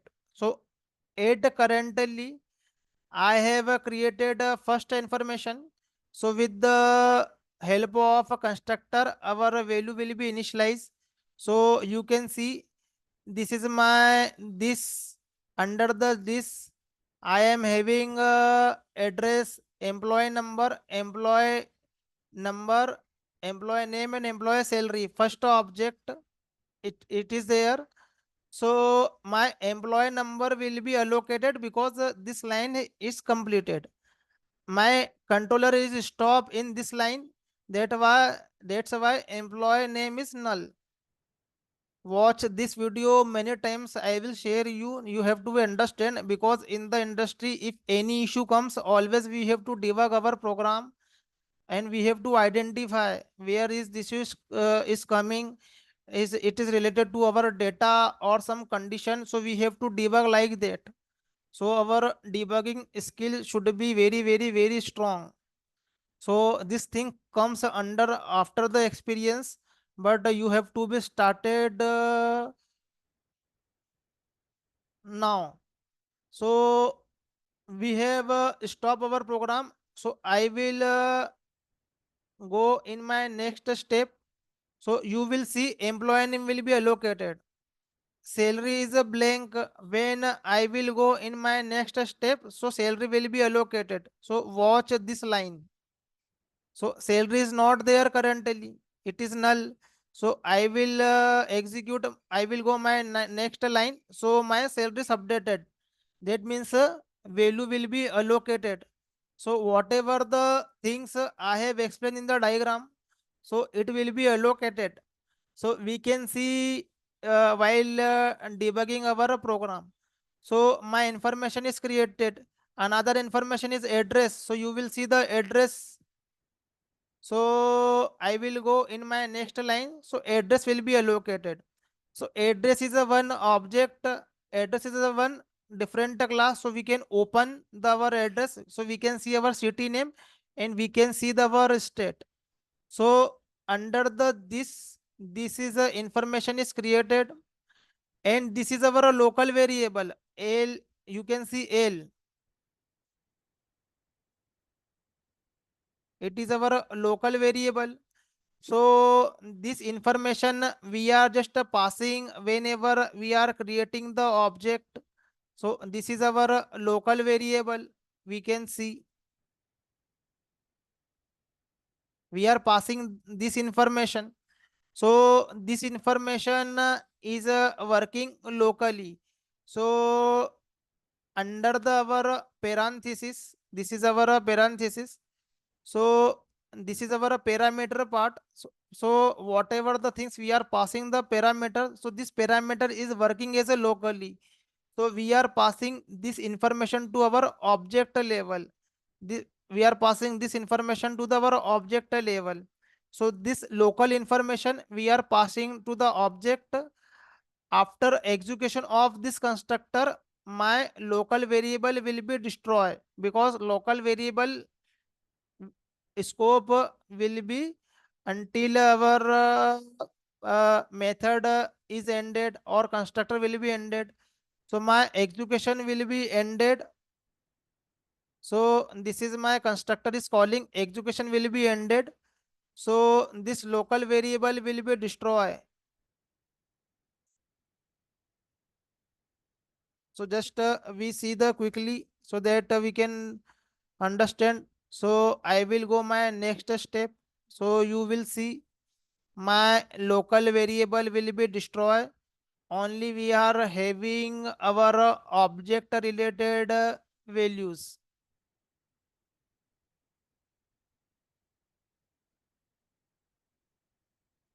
So under our step 2, so my employee detail information will be there.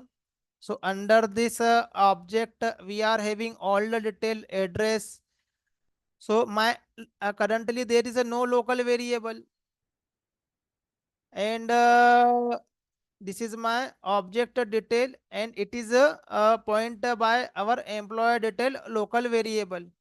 So you can see our address related local variable, our employee detail related local variable, and we are pointing this object. So we are having this information which is inside our heap area. So I will print this information. So my this information will be printed. So you can see under our console this information will be printed. This information will be printed. It is taking some time.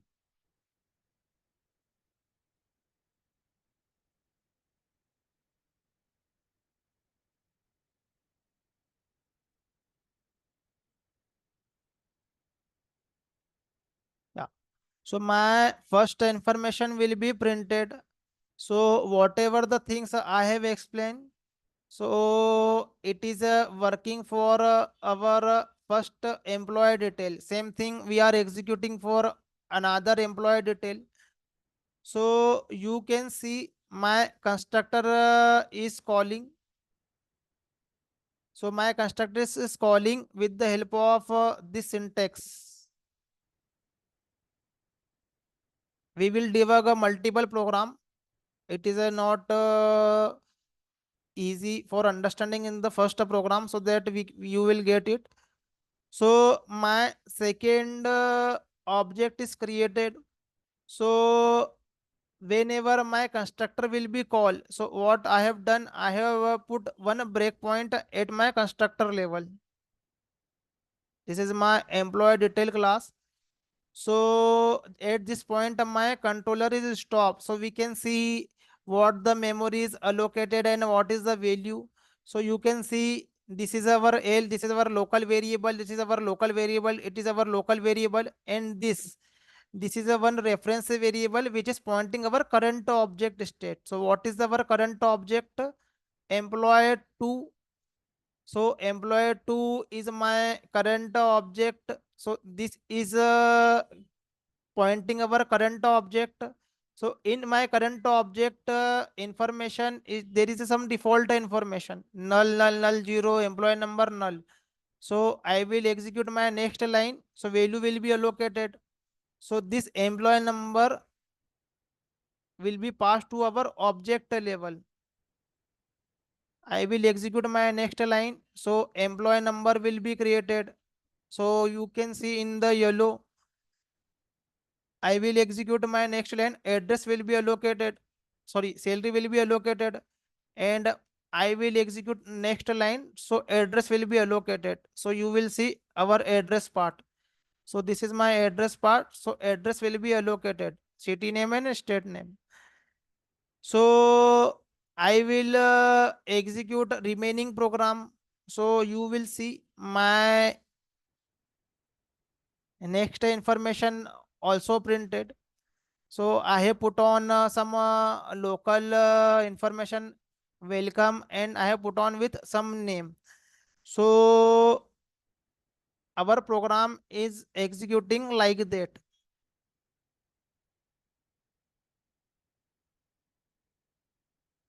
So write the program, create the memory and with the help of paper and pen and think like that. How memory are creating and try to debug the program. So this thing we have to do in our real-time industry. Always we have to for analyzing our program we have to debug our program. So like that we have to work in the industry. So it is a very simple program, but at the real time scenario there are the multiple classes. It might be 200, 400, 500 classes there. We have to debug with the multiple classes. So it might be a bit complex, but after some experience, you will take a less time. It is not a rocket science. It is a very easy. Just we have to strong with our fundamentals. So whatever the things we have put on our debug point, we have created a variable somewhere. So variable will be created like that.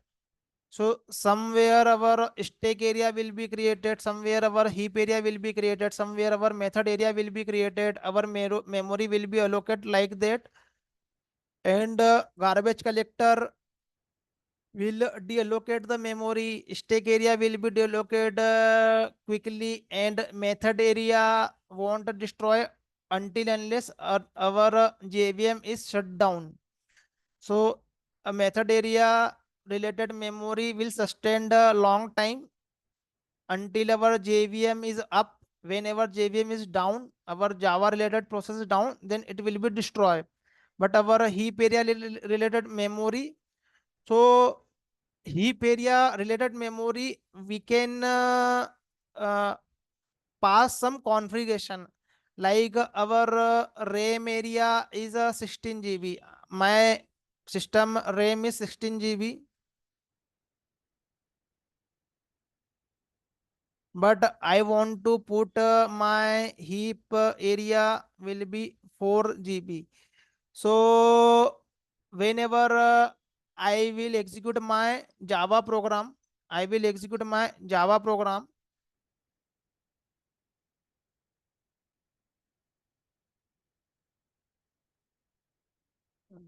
Just a minute, I have a one important call.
Yeah.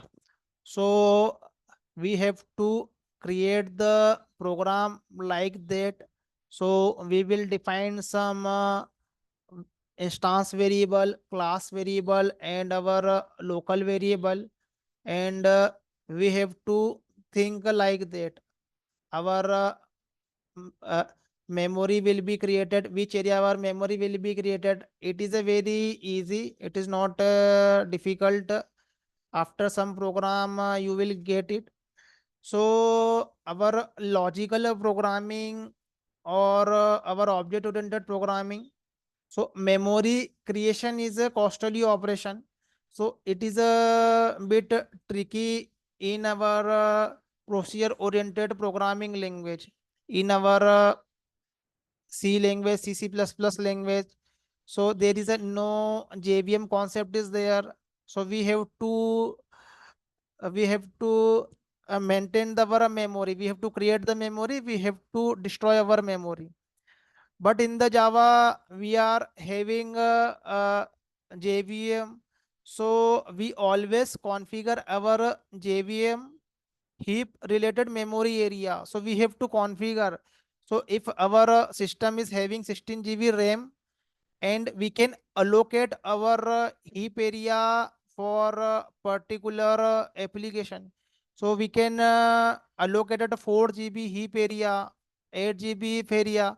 So in our system, 8 GB RAM or 4 GB RAM will be allocated. It will be allocated uh, to our particular heap. So it will be allocated for executing our application. So currently we are just learning. So there is some default heap area whenever you are installing your Java application. So it will be some default size. But in real time application, so our application size will be huge, like Flipkart, Amazon, any kind of application. So lot of object will be created at same time. Lot of user are accessing a particular application at same time. At moment, lot of requests are coming. So in this case, lot of object will be created. So lot of our heap area will be occupied by the particular server or particular machine. So at application level, some dedicated machine over there. So because our application is live, it is working in the real time. So a dedicated hardware will be there, dedicated RAM will be there for executing our single application. But currently, as a we are learner, so we are executing our programming in our system, and side by side we are listening some music. We are working some other software, like I am using my STS software. I am using our Google Chrome. I am using our Paint. I am using my recording software. So my RAM are distributed in my current situation, but at a real time, our RAM will be allocated only for our application. A fully RAM will be allocated for our application. So performance will be fast, and our memory related issue we won't get in our application level, because we have configure all the RAM for our application. So our hardware will be very strong in the real-time application, but while developing, while learning, so we might get some issue. So because we don't get all the RAM for our heap. So we have to configure our heap area. So we can configure our heap area and our method area. So this memory will be allocated for the heap. This memory area will be allocated for some method. So just I quickly show.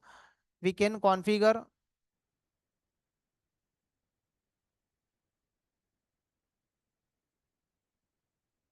JVM memory configuration. So few attribute is there. So just we have to understand this attributes.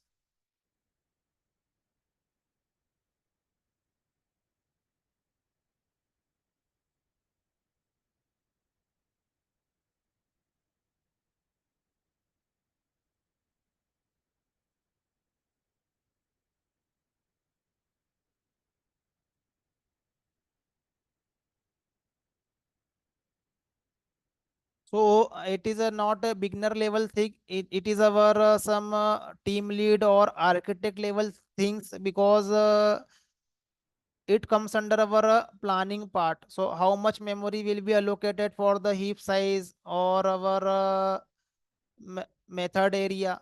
So we have to configure some attribute at our JVM level. After Java 8 bit change our memory spaces, but just for understanding, I just explain.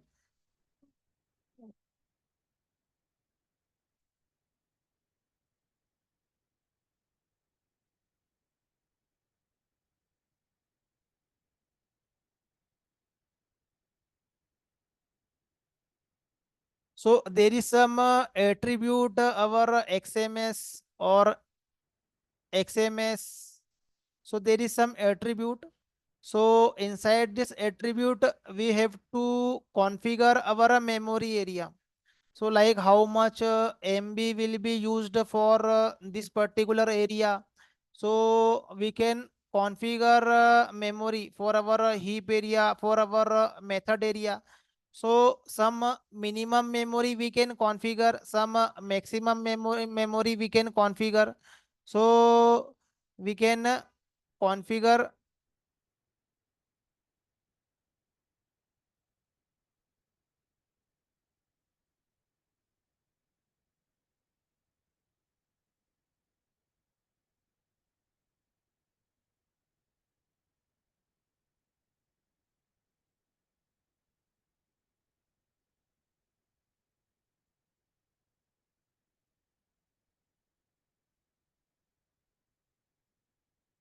So whenever our memory related issue comes in our application, so we have to extend the size.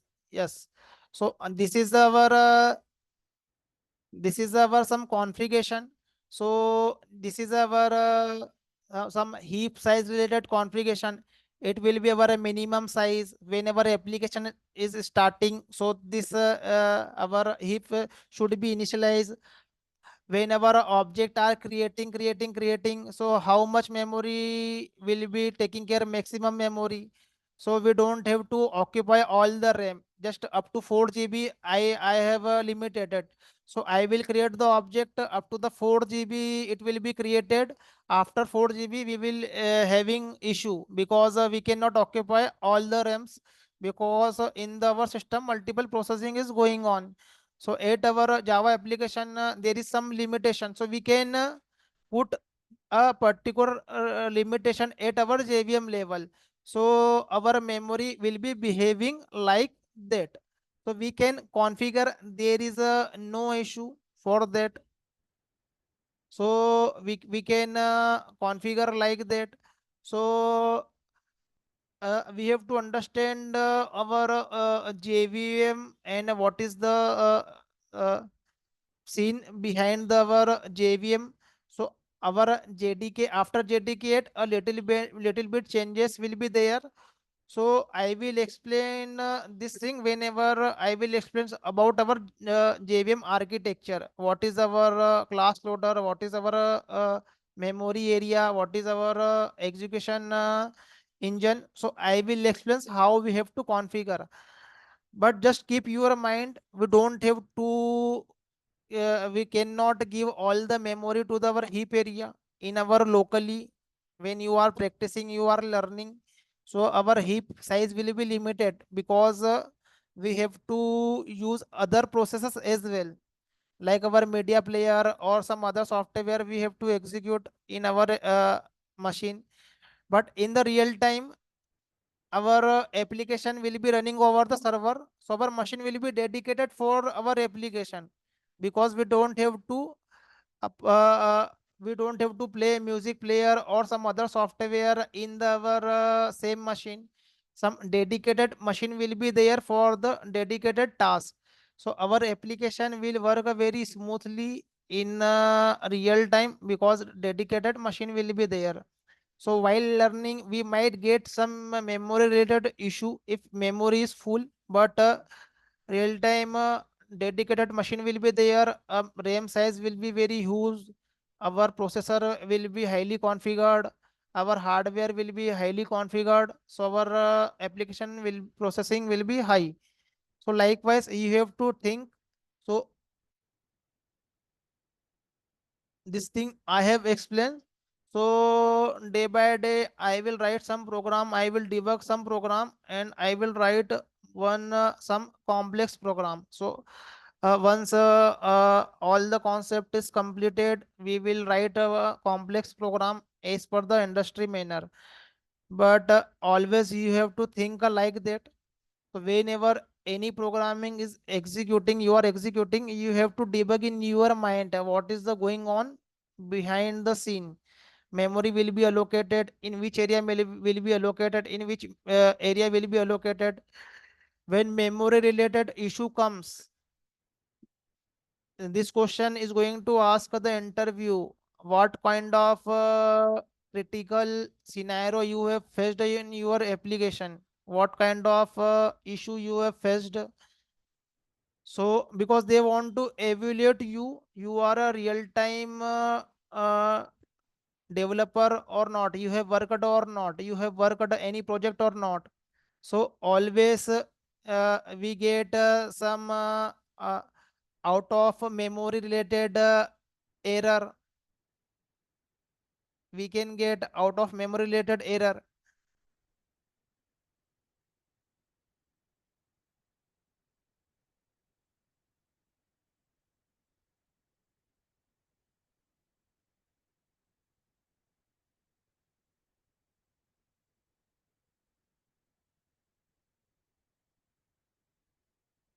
Some other memory related error, stack overflow related error we can get. So usually we get this kind of issue, or this issue will going to ask in the interview, and they will told you how to resolve this issue, in which scenario on this way these things will be occur. So you have to tell all the situations, you have to show all your programming skill. So whenever you are defining any variable, so you how you have to define, so that you won't get minimum chances for getting memory related issue. So what should be your coding standard, you have to be explained. So this kind of question is going is you will face in the interview. It is related to memory, because it is application level challenges. So we will see more deeply in our upcoming class. So today is pretty much from my side. So I will share the video. Please practice of this program. Try to visualize, and I will share this code in our Git repository so that you can follow. So under the our OOPS programming, this is a separate project I have created. So you will get this program. So and after some time I will share. So we will meet tomorrow same time.